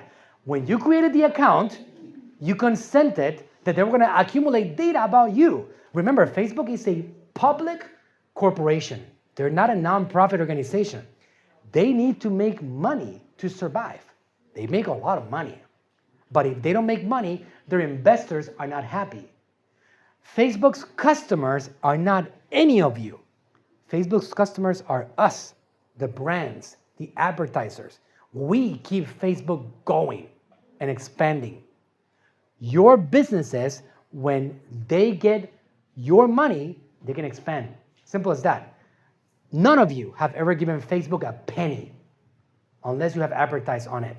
So you see, you guys are just resources that they have. That's all they have. With you guys, they give us brands the ability to communicate to you because you are using the platforms. And now they can tell me, it's no different than the way that the world of advertising has ever worked. Any newspaper is going to charge you based on the amount of people that reads the newspaper, right? Historically. It's not going to cost you the same to advertise on any small newspaper than on the New York Times.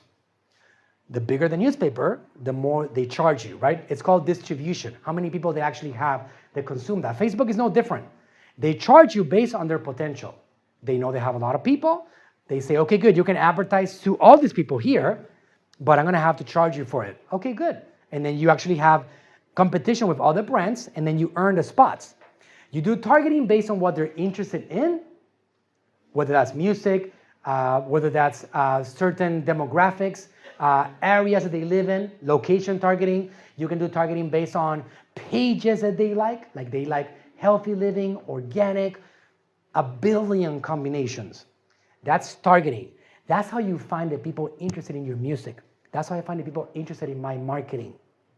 And then whoever is interested, which is going to be minority, you put them into a bucket of people. And that bucket is called your retargeting audience.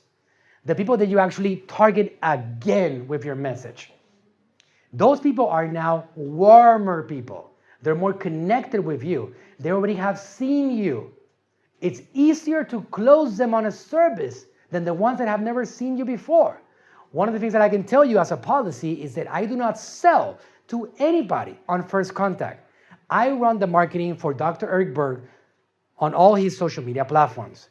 We do not sell anything to anybody that has not seen Dr. Berg before. Never. The only reason that we sell to you, if you've seen him before, in the UK, we only really advertise digital programs, by the way, not products. But in the United States, that we have products, if you've seen his ads, it's because you have somehow seen his videos or visited his website before. That's the only reason that you will see his ads if we're selling products. That is basically how we roll. Also on Natural Slim, same thing. We do not invite you to my dad's weight loss clinics unless you have seen his information before. That's retargeting. Does that make sense? Yes. On the business manager, which that's basically a training by itself, which is going to take hours and hours, and it's not basically something that we're going to cover in 5 minutes. You got to learn about it. On the business manager, you learn how to build these audiences, how to do a first video that then you can create an audience and then do retargeting. All that stuff is learned on the one Facebook Business Manager, that one platform, all right? That's the one thing that you gotta learn. Once you have a strategy and you know what you're gonna talk about and you're gonna know how much content, information you're gonna put out there, you gotta learn how you're gonna advertise that information and get people to see it. If you don't have information, you have nothing to advertise. But now, if you have information, but you're only depending on the reach that Facebook and Instagram decide to give you, you're also limited. You gotta know how to advertise, because remember, Facebook needs your money for them to be able to grow. So you're going to be limited unless you give them money. But the great thing about it is that it's affordable to advertise on these platforms still today. It will not be the case 20 years from today. The whole world has repeated over and over this whole phenomenon. In 10 years, it's going to be a lot more expensive than it is today. That's also inevitable. So it's an opportunity right now for you to get in there and create a strategy, put your information out there, get a lot of content to be seen by a lot of people, and then build audiences that you can retarget with anything that you have going on. Events, products, anything that you have going on, which it could be a service, introductory services. Bring people into your line so you can have a chance to sell them things along the way. Okay, let's go to the next one. Just try 10 hours a day to give it away. We got that, right? Yeah. Okay, that comes from a reference.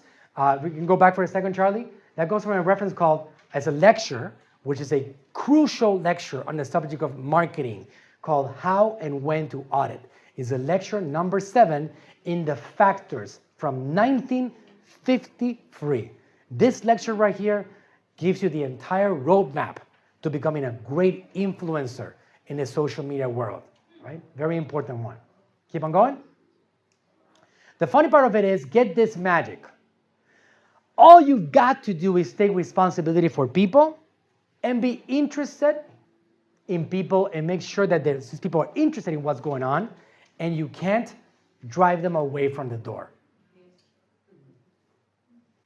So for example, if you go to a restaurant and you get bad service, are you ever going back to that restaurant? No. Unless you are really hungry and there's nothing else around, you're not going back. If you go to a hotel, this whole thing happened to me yesterday. I didn't get a good experience. Customer service was wrong. The room was dirty. Even though I paid for the night, packed my things and I got out. And I went to a great restaurant, a great hotel here in London. Customer service is so important. And also, if you think about the world of social media, what you're trying to do with this particular step, which is the number 4 on this process, giving without asking, is you want to show people that you care about them having a good experience, about having an improved quality of life, about having improved health. My dad every day talks about improving your body, gives them free information, takes responsibility for them. Dr. Berg, the same thing. Grant Cardone, even though he's a salesman and he sells a lot, that's what he does. He provides a lot of value, takes responsibility for people consistently. Look at the next one. Let's go to the next one. And if all you're interested in is in cash, they stay away in droves. Cash is trash where faith is concerned. Cash is trash. It's not how expensive your product is. People are not going to complain about the cost of your product if you have done a good enough job of providing value and taking responsibility. It doesn't matter how expensive a concert is, a product is, a service is, if you have done a good job of taking thorough responsibility for a person. I have people that have paid $10,000 to sit down on a convention with me for 2 days in which I'm talking about marketing. And they have given us standing ovations after that. $10,000. It doesn't include accommodations. It doesn't include anything. No, not even food. Just to sit down on a chair. A lot of you guys right now are going to say, that's expensive. You know why? Because I haven't taken enough responsibility for you. But along the way, if I do that, if I give you so much value so much information, so much education. I have changed your life along the way so much that when I tell you, hey, I have an event coming up, it's a mastermind, it's going to be $10,000. People are not even going to think about it twice, if they have the ability to pay for that, of course. Just because cash is trash. In their viewpoint, it's not about that. It's about how much responsibility you're taking for them. If you do that, you can sell anything. The cost of your product is irrelevant. It's about what you've done for them. Make sense? Yeah. All right, next one.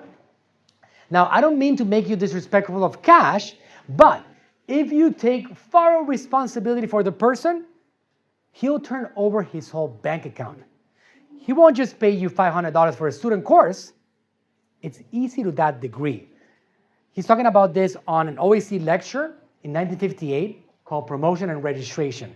He's trying to show his regis, how you can actually get people to come in and pay you.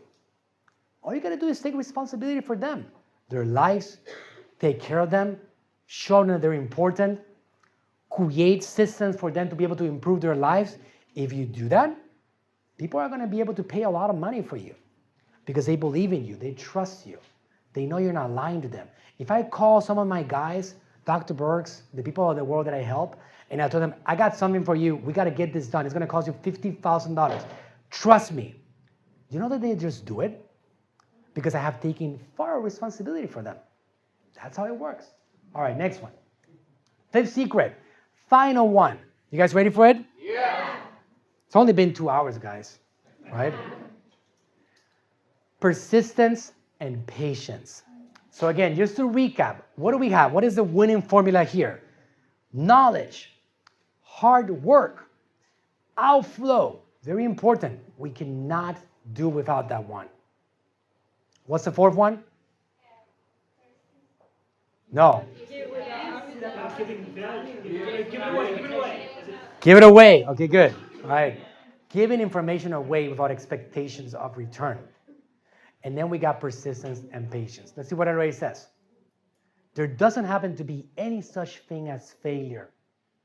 There just doesn't happen to be any such thing.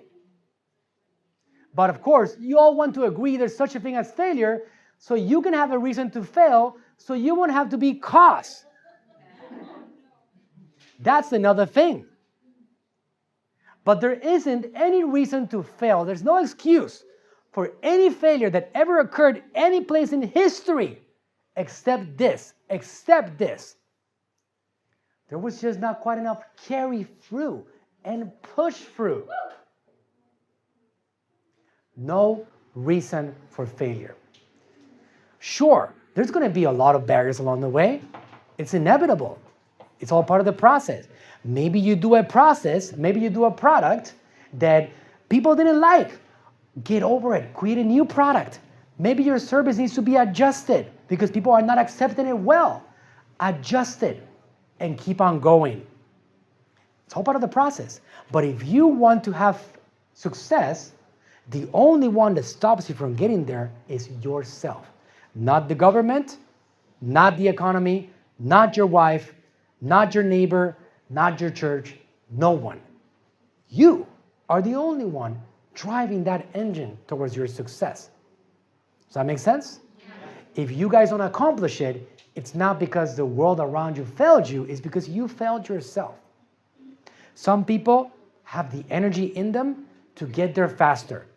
In my case, I went from bankruptcy, being lost, looking at my wife and saying, baby, I don't have money to buy diapers for my kid, to now generating millions of dollars in a matter of about 9 years. 2010, I declared bankruptcy. 2019, I'm generating a lot of money now. In the last 5 years alone, hundreds of millions of dollars for my clients, everything that I've done.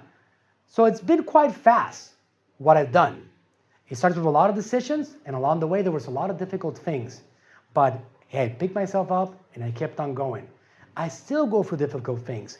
Just 4 months ago, guys, 4 months ago, I had a person that I gave a lot of power to in my organization turn against me and become a suppressive of our organization.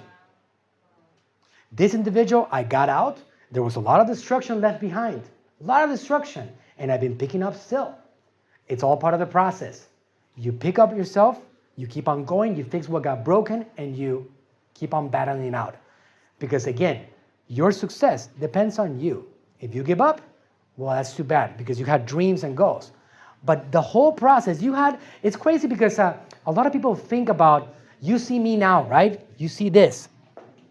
Silver meritorious, successful. A lot of dreams that I've accomplished over the last few years. I have the car of my dreams, the house of my dreams, the family of my dreams. You have no idea what I went through to get here. It's been fun, but it's been intense, and it's a process. Still today, there's a lot of people that are more successful than me. Grant Cardone has a lot more money than me. Dr. Berg too. That's the reality. It's not about money. But I still look at them and I say, all right, good, I got a long way to go. I got to keep on pushing. Why? Raise your hand if you already accomplished all your dreams and goals. Okay, good. You're in the right seminar. That's great news, right? If not, you wasted the last 2 hours of your time, okay? For sure. But you're in the right place. Because what we're talking about today, what we talked about over the last two hours, is something that is for all of us that are dreamers. And the incredible thing is that those dreams do come true if you get yourself in the right mindset and if you push along the right way. And let me tell you one thing that is really, really important. It's not a secret here, but it's actually like a bonus secret, all right? And that bonus secret is getting yourself connected with the right people, all right? If you are connected with people that are losers around you, negative, that bring you down, that don't have the right attitude, no matter who they are, that's going to affect your expansion. And that's something that you have to look at. Again, if you guys have not done this course in Scientology, there's a basic one, which you can get done, which probably costs like $75. How much does it cost, Charlie? How many? How much? 34 pounds. Wow, look at that. My God. That's almost out exchange. There's a course called Ups and Downs in Life. If you have situations like this in life, then you have to understand that there's things like that you need to handle. And if you don't handle them, you will be shackled and you will not expand. There's no way. One thing that you got to get done. Who here is enrolled on a course right now? Raise your hand. Okay. If you're not enrolled on a course, you need to see somebody here. Who will be the person for that, Charlie? Me or Sandrine? Okay. There's a couple of courses that I'm going to recommend. One of them, if you have situations like that, is the ups and downs. Another one is going to be a very important one. Also a basic, one of these life improvement courses called Setting and Achieving Your Goals. Okay? It totally goes in line with what we talked about today, because you need to set your goals and then get yourself on a path towards achieving them. And that course takes you by the hand. For 34 pounds, you can get it all structured in your life. It's a very powerful course, and I think it takes you about 3 course periods, Charlie? Yeah. 9 hours of your time, and you get going in the right direction. All right? You guys got it? Yeah. Okay, great. So, we're going to open this up for Q&A. Charlie, I do have a bonus section that I want to talk to you guys about. Anybody interested in a bonus section? Woo! Okay. About half of the room did not raise their hand, so we might just have to end off right here, okay, guys? All right, so let me check it out, okay? Let me see where that bonus section is. If we have questions, we can start with that, Charlie, right now, okay? Do you want people to just raise their hand? Yeah, we can just do one by one. We don't have a mic, so they're just going to have to raise their hand and we'll take them. Looks like there's a couple of hands already. Okay, good. Same thing? Yeah. Okay. This I don't share in general. This is kind of like my own list that I've written along the way. It's obviously all based on my experience with LRH, okay? It's confidential. I usually sell that for $10,000. Just kidding, right? No, I just don't sell it, right? A few stable datums for prosperity in a 2019 environment. That sounds interesting, right? Okay. So I'm just going to read through this quick, and then I'm going to go over with you guys for you guys to ask those questions. Ask any questions you want. And then we'll do half an hour of questions. Okay. Hey, Charlie told me 2.5 hours, maximum, 2 hours, half an hour of Q&A. I think we did pretty good on that, right? So let's give ourselves a hand on that. Right. Okay, so stable datums. What does that mean? Stable datums are pieces of information that are crucial for your own expansion, that you can always go back to, and they're always going to be beneficial, always going to help you. So number one is study LRH, all right? Find a core spirit. Let me tell you something about myself. Crucial for me to be able to actually do LRH all the time. I'm actually auditing myself on an OT7 every day, but training has been such a big part of my life. I did all the way to what they call in a class 5 organization like this one, grad 5 auditor, permanently trained, grad 5 case supervisor. I've done a lot of training when there were updates to when the technology, we did something called the golden age of the tech phase 2. I did my training up to class 4 GAT22. Even though I've been really busy, I'm not supposed to have time to be in the academy. I'm not supposed to have time. The world is going to tell you they don't have time. No, you're too busy. You have all these things going on. It's not possible. It's actually a big part of it. If you don't handle that viewpoint, you're going to have a tough time expanding in life, all right? Study LRH, find a core spirit. No matter how busy you are, this should be mandatory. It's not, but personally, you need to make this mandatory. Number 2, become a person of influence and build a team, brand or service around your passion. Understand that this process is a long one. Become a person of influence. Build a team around you, a brand or service around something that you're passionate about, all right? That could be many different things. But when you become a person of influence, you're becoming somebody that is influencing, is helping other people improve areas of their lives. Social media is a channel for that. Another option, if you don't necessarily want to be the driving force, like myself, I have guys like JC right here recording me. I have incredible people that are talented, that I am the driving force for them. I am the person of influence. I keep the organization going. These guys have influencers, have people behind them that are at all costs pushing on that force that they have. They're joining that force. That is a very, very valid method. You find somebody that is a passionate individual, that has a drive, and you join them. And along the way, you make yourself better. Join the team of a person of influence and provide value to them and work hard to help them with their goals. This is like a visionary. If you don't know exactly where to go and what to do, find this individual that is passionate, driving this energy, conquering life, accomplishing dreams and goals. Trust me, they exist. And tell them, how can I help you? I want to be part of your team. I want to join this movement that you have going on. That could be a church, that could be on staff, that could be a business that has this incredible visionary right in it. Join them, learn from them, get better.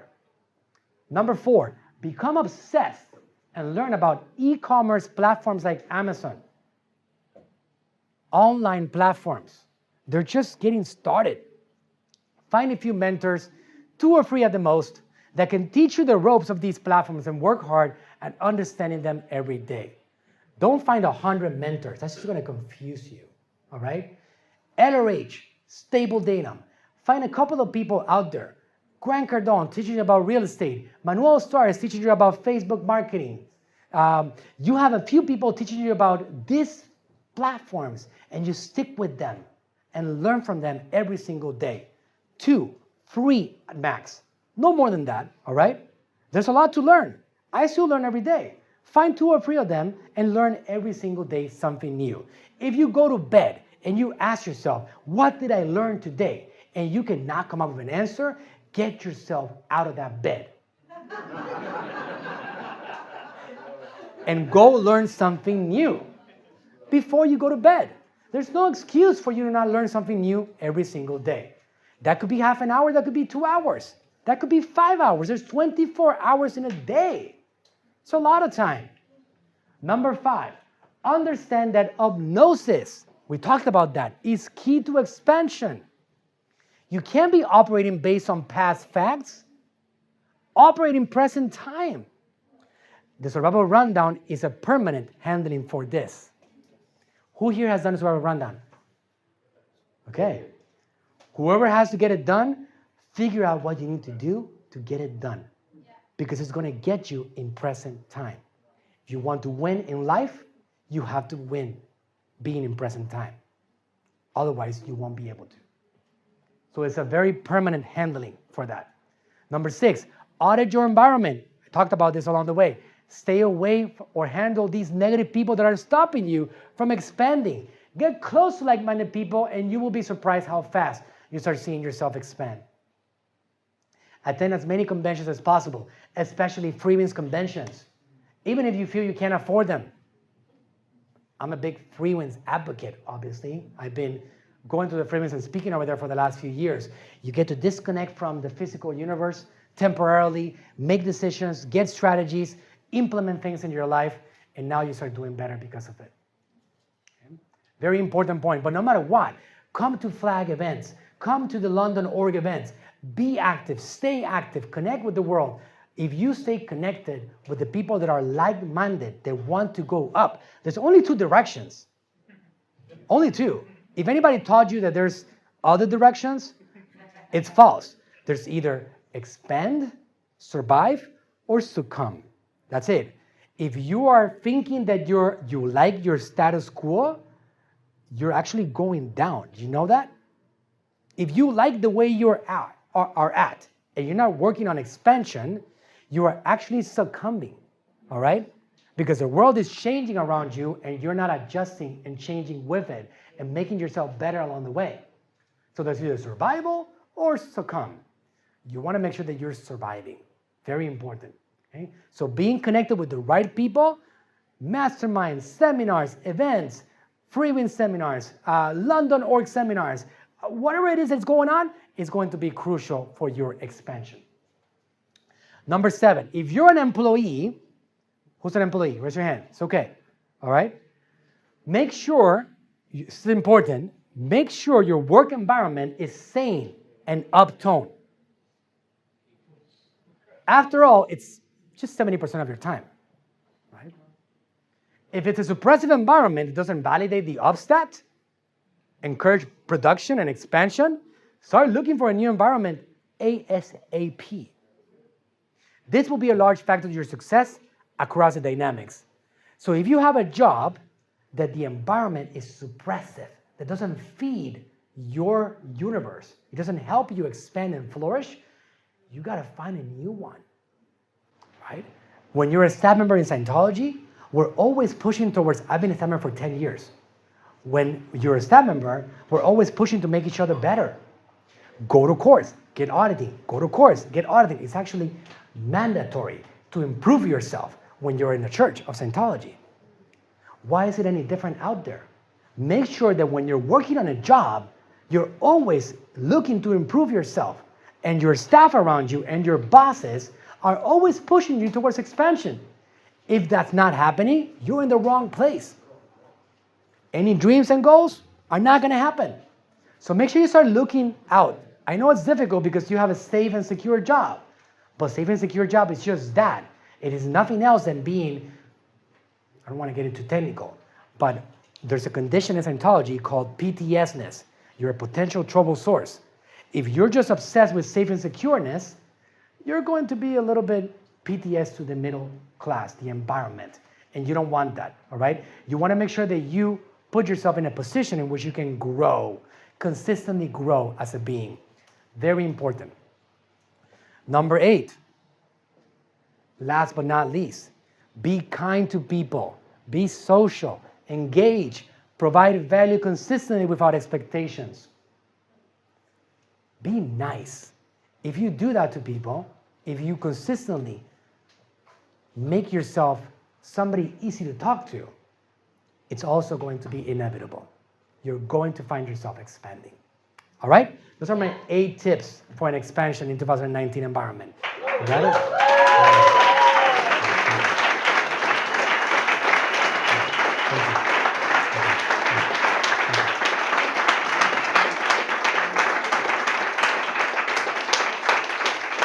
All right. Thank you very much. So first of all, before we do questions and answers, let's give a big hand to our founder, Mr. L. Ron Hubbard, right?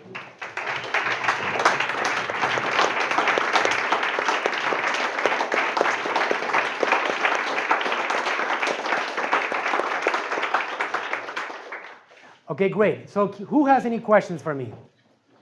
Great dads get promoted to grandpas. I love that shirt. That pulls attention. Look at that. Great dads get promoted to grandpas. I like it. Okay, great. Great shirt. Okay, question. Go ahead. With regard to organic content strategy. I'll repeat your question, okay? Right. With regard to organic content strategy, what would you say the core pillars of that are? Okay. With regards to organic content strategy, what would you say? What would you say the core pillars of that are? Core pillars. Okay. So she's asking, with regards to organic content, what are the core pillars? Okay. So content is subdivided in 4 things. There's written content, there's video, there's graphic images, and there's audio content. That's it. All content gets divided into one of those 4 types of content. You either do one of them very aggressively, or you do all of them.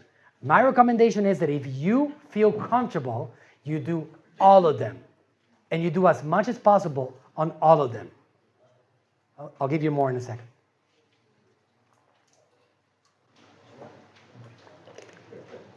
So, throughout your daily content, because it's a great question, content needs to be distributed 7 days a week. Now, she asked me organic content. There's 2 types of content out of those 4 things that you do every single day. You can actually do organic content, meaning that you're using these platforms to put your message out there without having to pay them anything. Isn't that fantastic? I pull out my phone and I'm going to do organic content. All right? It's for free. People complain about, oh, the algorithm changed and now Facebook is not showing my message to anybody. Oh my God, I'm going to go cry. It's free. All right? If you get people to see you, you should be thankful, not complain about Facebook changing the rules, right? It's free, right? So I'm going to go ahead and grab this right here and let's do some organic content. So I'm here in the London Church of Scientology. What did you guys think about today's seminar? All right, so I'm teaching them about organic content. This is a free way for me to get my message out there. That's free. You grab it and you put it out there. As simple as that. And then I just go ahead and just press next. Content, outflow, information being distributed out there, right? So when it comes to organic content, you do a combination of those 4 things and you massively put it out there in social media. It depends. For example, today, I can tell you that I have my video editing team. JC is one of the lead guys of the team. They grab my content and they get a lot of different forms of it.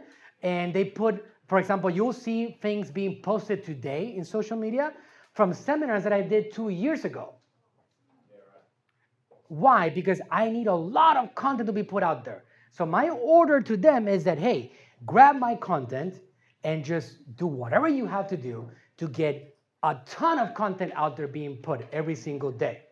I was doing a seminar one day with a person that I admire a lot. His name is Russell Brunson, and he's the founder of this company called ClickFunnels.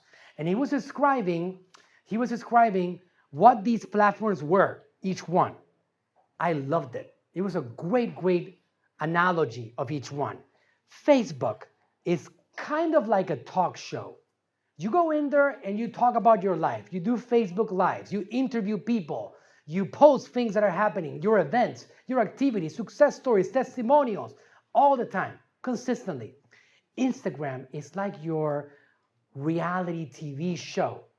You're out there right now. I just pulled up my Instagram stories and I'm talking about this is what's happening on my seminars. I'm in United Kingdom and I'm talking about this. I'm in London and I'm doing this in the London Church of Scientology. All these things. It's a reality TV type format and you do a lot of it. YouTube is like your sitcom. YouTube is like your show. It's like you're once a week at 6 p.m. on Friday afternoons. I'm going to be here with you every single week, and we're going to do an episode. That's YouTube, all right? So you have different platforms that are all different, and you have to communicate in them in different ways. And when you do that, you are basically getting people in your ecosystem. And some people, they're going to see you on Facebook, and they're going to open up Instagram, which, by the way, most people on Facebook also have Instagram. Most people on Instagram also have YouTube. So it becomes an ecosystem. Whatever you do on Facebook, now they see you on Instagram. And whatever you do on Instagram, they see you on YouTube. And now they see different parts of your life. And that's the organic content strategy. Now, just so you guys know, if you have not started on the social media world, or if you're just basically dipping your toes on the Facebook world, there's a process that takes time to get people to organically see you. If you do videos on Facebook, you might do 10 views on the first week. Maybe 3 months from now you get 15, 20, 25 views. It's a process and it takes time. Same thing with YouTube. YouTube right now is crowded. There's a lot of people in there. So it's more difficult to break through. If we're going to talk about opportunities, which is important to talk about, YouTube was an opportunity in 2006. It no longer is the same opportunity. You have to do it. And you got to be in YouTube because it's, number one, free. So it wouldn't make any sense to not do it. And number two, because as you build your ecosystem, people actually go into your other platforms and they start consuming your content there. I have my YouTube and I keep on doing it all the time, but I only do it because I have to do it, number one. And number two, because I know people that are on my social media world, they find me on YouTube and they keep on consuming the content there. So you keep on doing YouTube actively. You do your sitcom on YouTube, your once a week show. You do on Facebook 6-10 publications a day, as much as you can. On Instagram, 6-10 publications a day. Combination of stories and Instagram posts, and you do a lot of it every single day. If you're on LinkedIn, because you have a business to business model, you do once a day, 2 a day, 5 a day posts, and you get attention that way organically.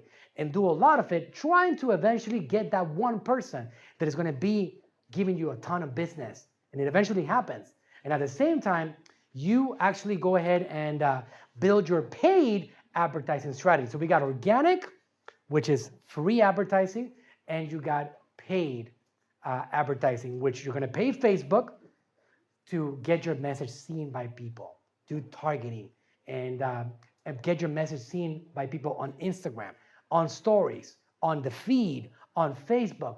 There's all these different parts of the world that you want to get people to see you. All right? Did I answer your question? Yeah? Okay, good. So can you talk a little bit about what you would actually fund? What would you create as a sponsored post as opposed to just posting it? Yeah, she's asking, what would I fund? What would I pay advertising dollar for? So I do a lot of organic content, right? Every single day I do articles, 1 article a day, a video, I get edited. So you grab, just so you guys know how this process works. It's grabbing cameras like this, you guys have access to, which are powerful these days. Grabbing cameras like the ones that JC is using right there, and documenting your life, documenting your business, stories, a lot of testimonials, whatever you can, consistently. You can create a list of things that you want to talk about, that you know are going to help people. And as you do that, then you create a lot of content, and then you have an editing team. That editing team can be one person. If Siri didn't catch that. If one person, or it can be a team of people, or you can outsource it. Outsource it. For example, there's people in the Philippines, like my man JC right there, that I found, he's a genius. He's an incredible creator. A lot of my things that you're going to see in the social media world, it was created by him. He's the one that grabs my content. He has a file that has all my content, and then he picks and chooses and puts things together, and he has a team put it together and get the content out there.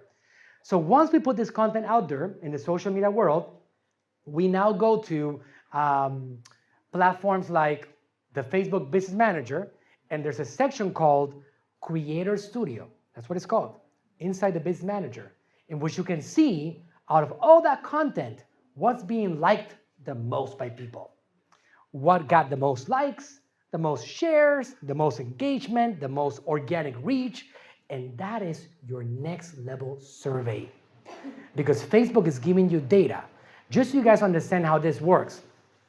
On the Facebook world, the algorithm, the system, the robot is so powerful. Same as Amazon. These systems, and also Google, are built to provide the user with the best possible experience. For example, on Google, the way that Google was built is that if I'm searching for my best chiropractor or chiropractors in the area, Google is going to give me results based on what is supposed to be the best website with the best information about that. User experience. Facebook is no different. Facebook is a user experience platform. If you provide information that people do not like, if you do content that they do not like, Facebook penalizes you for that. What is the penalty? And I mean it literally. It's not a financial penalty. What they do is that they suppress your post and they don't let people see it. I can tell you, for example, that my best posts, I know, are the best indications that I have of meaning best posts, most reach, most likes, most comments. Facebook is telling me that those posts were the ones accepted the most by people, because the more acceptance that it has, the more time that people watched it. For example, if I put a video out there and the video is 2 minutes long and they see it for, on average, 1 hour and 47 seconds, but then I put another video out there and they see it on average for 20 seconds, Facebook says, user experience. I'm going to go ahead and push that video that people saw for 1 hour and 47, for 1 minute and 47 to more people because people liked it. And that one that only was seen by 20 seconds on average, I'm going to push it down and I'm not going to let it reach. So I use that data to invest money on it. I grab the best Dr. Berg post. I grab the best my dad post, my post, the best of the best, and I put money behind it. I use a creator studio to get data about what's being liked the most and what's being appreciated the most. Same thing on Instagram. If you have your Instagram profile, I can go to my Instagram feed right here and look at which ones were liked the best. Oh, like this one had 377 likes. That one had 78. Oh, okay, good. Just so you understand the logic behind Facebook. Facebook is built on user experience because if they keep people in the platform and engage, they can sell more advertising. If you, with your content, ruin the user experience, they make less money because people stop being on Facebook and they say, oh my God, look at this. I'm already super skinny and I'm being targeted with weight loss. Or I'm a man and I'm being targeted with makeup. That is so dumb. I don't like that, all right? I'm gonna go to Snapchat. I'm gonna go to YouTube. I'm gonna go to Pinterest. I'm gonna go to LinkedIn. They lose money because I'm jumping off of Facebook. Their number one obsession is keeping people interested in their platform. The way they do that is that they penalize people. I'm sure that people like influencers like Stephen, they will know that the better the video, the better the music, the better the piece, the more it gets seen. Am I right? It's magical the way it works. And you know that, and you grab that, and you push it, and you put money behind to get it seen by even more people. Does that make sense? Yeah. So it's kind of like that. In Scientology, we have a survey technology, which is quite powerful. You can't really run a successful campaign on marketing if you don't survey. We grab that tech, and we use it in social media by looking at that data and seeing what people have liked the most and putting advertising dollars behind it to get even more people to consume it. All right? Good. Baby, can you get me some sugar? Okay. You. What's your name? Yes. Dan. Okay, go ahead. For people that have maybe multiple businesses, would you say, because I mean obviously all the different platforms you're talking about there, you think about one business, it's quite overwhelming. So if you've got say 3 businesses, would you would you, because obviously, you know, say the person's really passionate about it, 3 businesses as well, you know. Yeah. So it's like, it's obviously you're multiplying everything by 3, so it becomes really quite, you know, very tough. Hold on a second. You can just give me some lemonade or something, and that would be even better, okay? So would you say maybe try and focus on one sort of business and really push that? Or is it just a case of we're just doing a little bit of each business every day and just kind of going along like that? Or, you know, yeah, just having basic experiences with multiple businesses. You know, you kind of Great question. going as well. It depends. The answer could be a little bit different because are you going to be the face of those 3 businesses? Yeah. Are you interested in getting in front of the world and talking to the world and doing that? Well, then what you need to do is just do that, become a massive personal brand, and then start talking about all 3 of your businesses. Okay? Talking about the separate. Question. Are they completely unrelated worlds? No, they're all based in the music industry. Okay, good. Perfect. So then you can build an audience. This is the thing. The data is universal, meaning that if you attract attention, you can make money. You want to attract attention with your music, with your message. And by doing so, you can start talking about your businesses. Let me give you an example. Grant Cardone. Anybody here knows Grant Cardone? Yeah. Okay. I think he came here, last year? Yeah. Grant Cardone has many businesses that are quite different. For example, and he only has one Grant Cardone channel. That's basically it. He has another couple pages with like Cardone Capital and things like that. But there's one overall message. With that message, that is the Grant Cardone world, he sells real estate opportunities. Invest with Grant Cardone, which I'm an investor in, by the way, right? So with his content, he drew me in for me to invest with him on his real estate projects. But he's also drawn me in to something that he calls the Cardone University. It's a digital program. And also he's drawn me in on his conventions, conferences. And then he has boot camps. And then he also has so many different products. Through his message, he sells to all of them. So you have a couple of things that you can do. You can become a personal brand and just get a lot of attention for your message and start bringing people into your world. And from there, talking about your products that you have to offer and sell them stuff. There's things that are so unrelated. I mean, Charlie and I were talking today about this guy who's an incredible influencer in the United States and around the world already. His name is Gary Vaynerchuk. He has a business now. He talks about marketing, all right? That's his thing. He's a very bright marketing mind. Do you know that he sells wine right now and he sells a lot of it? What does that have to do with marketing? Nothing. He uses his Gary Vaynerchuk name to sell wine. Not related. As long as you have attention, you can sell anything. In my case, I have digital programs, I have agency services, I have events, I have other things that I sell just from being Manuel Suarez, and I sell other things. So it doesn't really have to be something directly related. If you have a message and you're passionate about it, start talking about it, providing value, and you can sell anything along the way. And then what you can do is that you can build pages for each of those individual brands and businesses and use your personal brand to do retargeting, like we talked about today, to those individual businesses with their own branding. For example, Frank Suarez, his Facebook pages and YouTube channels are called Metabolismo TV. Metabolismo TV doesn't sell anything. We don't sell, we just educate. But now we use our Facebook pages called Natural Slim, which is our brand, and we sell to people that consume Metabolismo TV content. And then we bring them into a Natural Slim world by retargeting. Hey, so I'm Frank Suarez. I'm the founder of Natural Slim. You follow me on Metabolismo TV. I want to let you know that I also have a weight loss clinic, and I can help you get your weight loss results and get your body back into shape.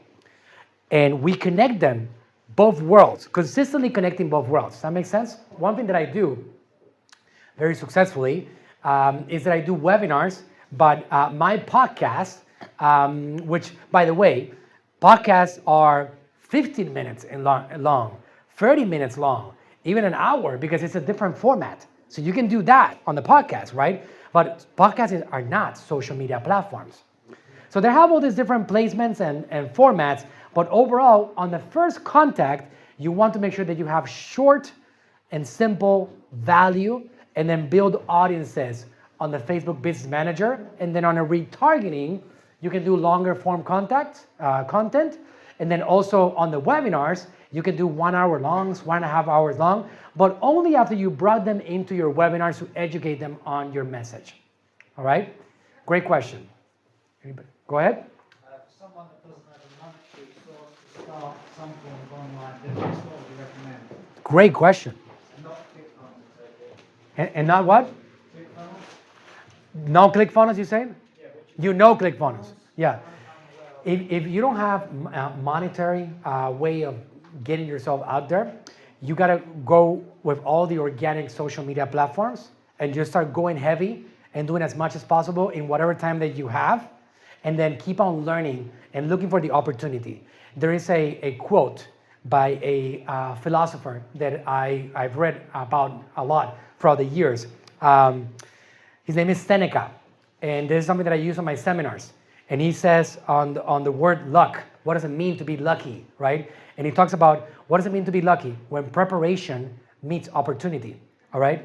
So if you get prepared, all right? If you get prepared and you study, you're gonna get an opportunity, and you might get lucky, all right? Because you learned about it. To give you an example of how that opportunity came about for me, because it did, I was bankrupt. I had nothing. My dad was not doing well. In 2010, if you guys know anything about Puerto Rico, small island, bankrupt. Before the hurricane, we had a hurricane hit us hard last year. Before the hurricane, total mess. He was not doing well either. So in 2010, when I had nothing and I didn't have any degrees and the economy had collapsed in the United States, all I could do was obsess about learning. I said, okay, I know that I want to survive. I have kids. I have 3 babies now, and I got to do whatever I can for them, and failure is not an option. So what do? I got no money. My dad has no money. We got nothing. I'm clear, but I'm stuck on clear. I don't know what to do with my life. I got to figure out what to do. All I did was I obsessed about learning. I studied every day. I listened to podcasts, all right? Grab podcasts that you trust in and listen to them every single day, obsessively. Just stay really, really hungry. Keep on studying. Watch YouTube videos of people that you admire. Come to church. Do as many free courses as you can. Do as much training as you can. All the basic life improvement courses. Keep on going heavy at that. If you do that, you're feeding your most powerful asset, which is yourself. And by doing that, at some point, somebody is going to see, wait a second, you have no money, but you have something that is more valuable than that. You have knowledge. Can you come in? That's what happened to me. In 2014, after several failed attempts, e-commerce, I failed at real estate. I went in with somebody that I was trying to help them, and we failed at it. And I looked at the stock market, failed also, horrible. All that stuff, failures. Stock market and myself, we don't do well because stock market you cannot control, and it's very reactive. It's like a reactive mind. You know, you don't really control. If there's bad news, it collapses. Good news, it expands. I mean, it's like really like horrible, right? So I didn't do well with that. And in 2014, after obsessing about the online world and Facebook, and somebody came to me and he said, oh, I got this opportunity. There's a friend of mine that sells bed sheets, and he sells a lot of bed sheets, and he sells them on the road, and he puts in tents. He puts tents, and he sells them for $20, and he buys them on China for $4. And I said, what? He buys them in China for $4? Does he know anything about Amazon and e-commerce? No, he wants to. That's what I want to talk to you about it. And I said, okay, good, let's talk about it. We got on the phone, and it was me and a partner that is still with me, and another guy, and he invested $10,000. He put the money, I put the knowledge, and I put the work. We built an Amazon business. It was generating $600,000 within 18 months in sales. It was a powerhouse. From that point on, I guess I realized what my power was. At that point, it was crazy because I was broke, right? All I wanted was to survive better. I wanted to just feed my family and eventually go up the bridge. That's what I wanted. And I wasn't thinking about changing the world. Now I'm thinking about changing the world and clearing the planet, right?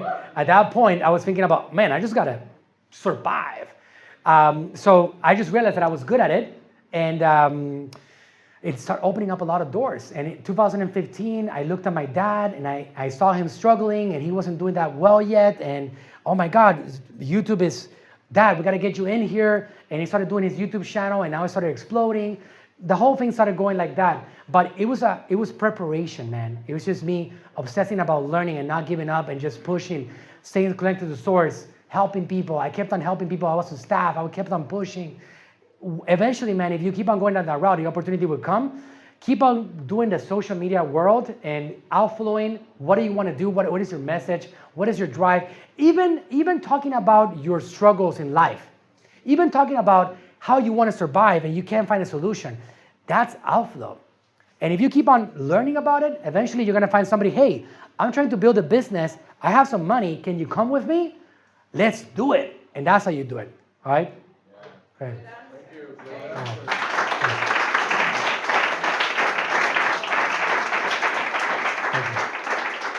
All right, it's 9:43 p.m. London time.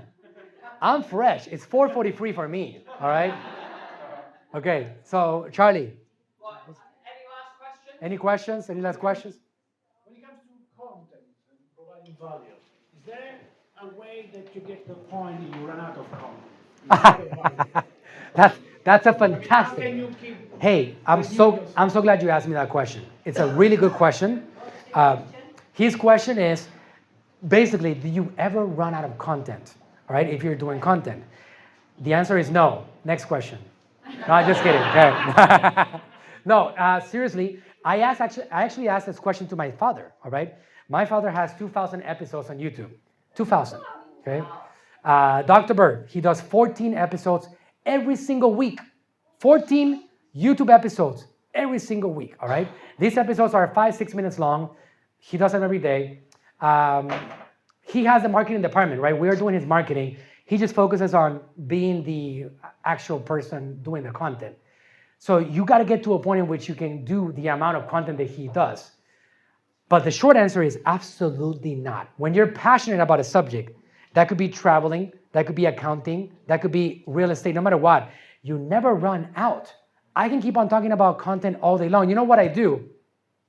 I have a list, and it's my content ideas list. And in this list, which is a notepad here in my actual iPhone, whenever I have something that I want to talk about, I'm like, okay, I just put it in there. And you keep on putting in there all the time. So it never runs out. It never runs out. Your knowledge, you take it for granted. You do. Whatever you like to talk about with your friends and family, whatever you're passionate about, you got to just get it out there into the world, and that's how you win.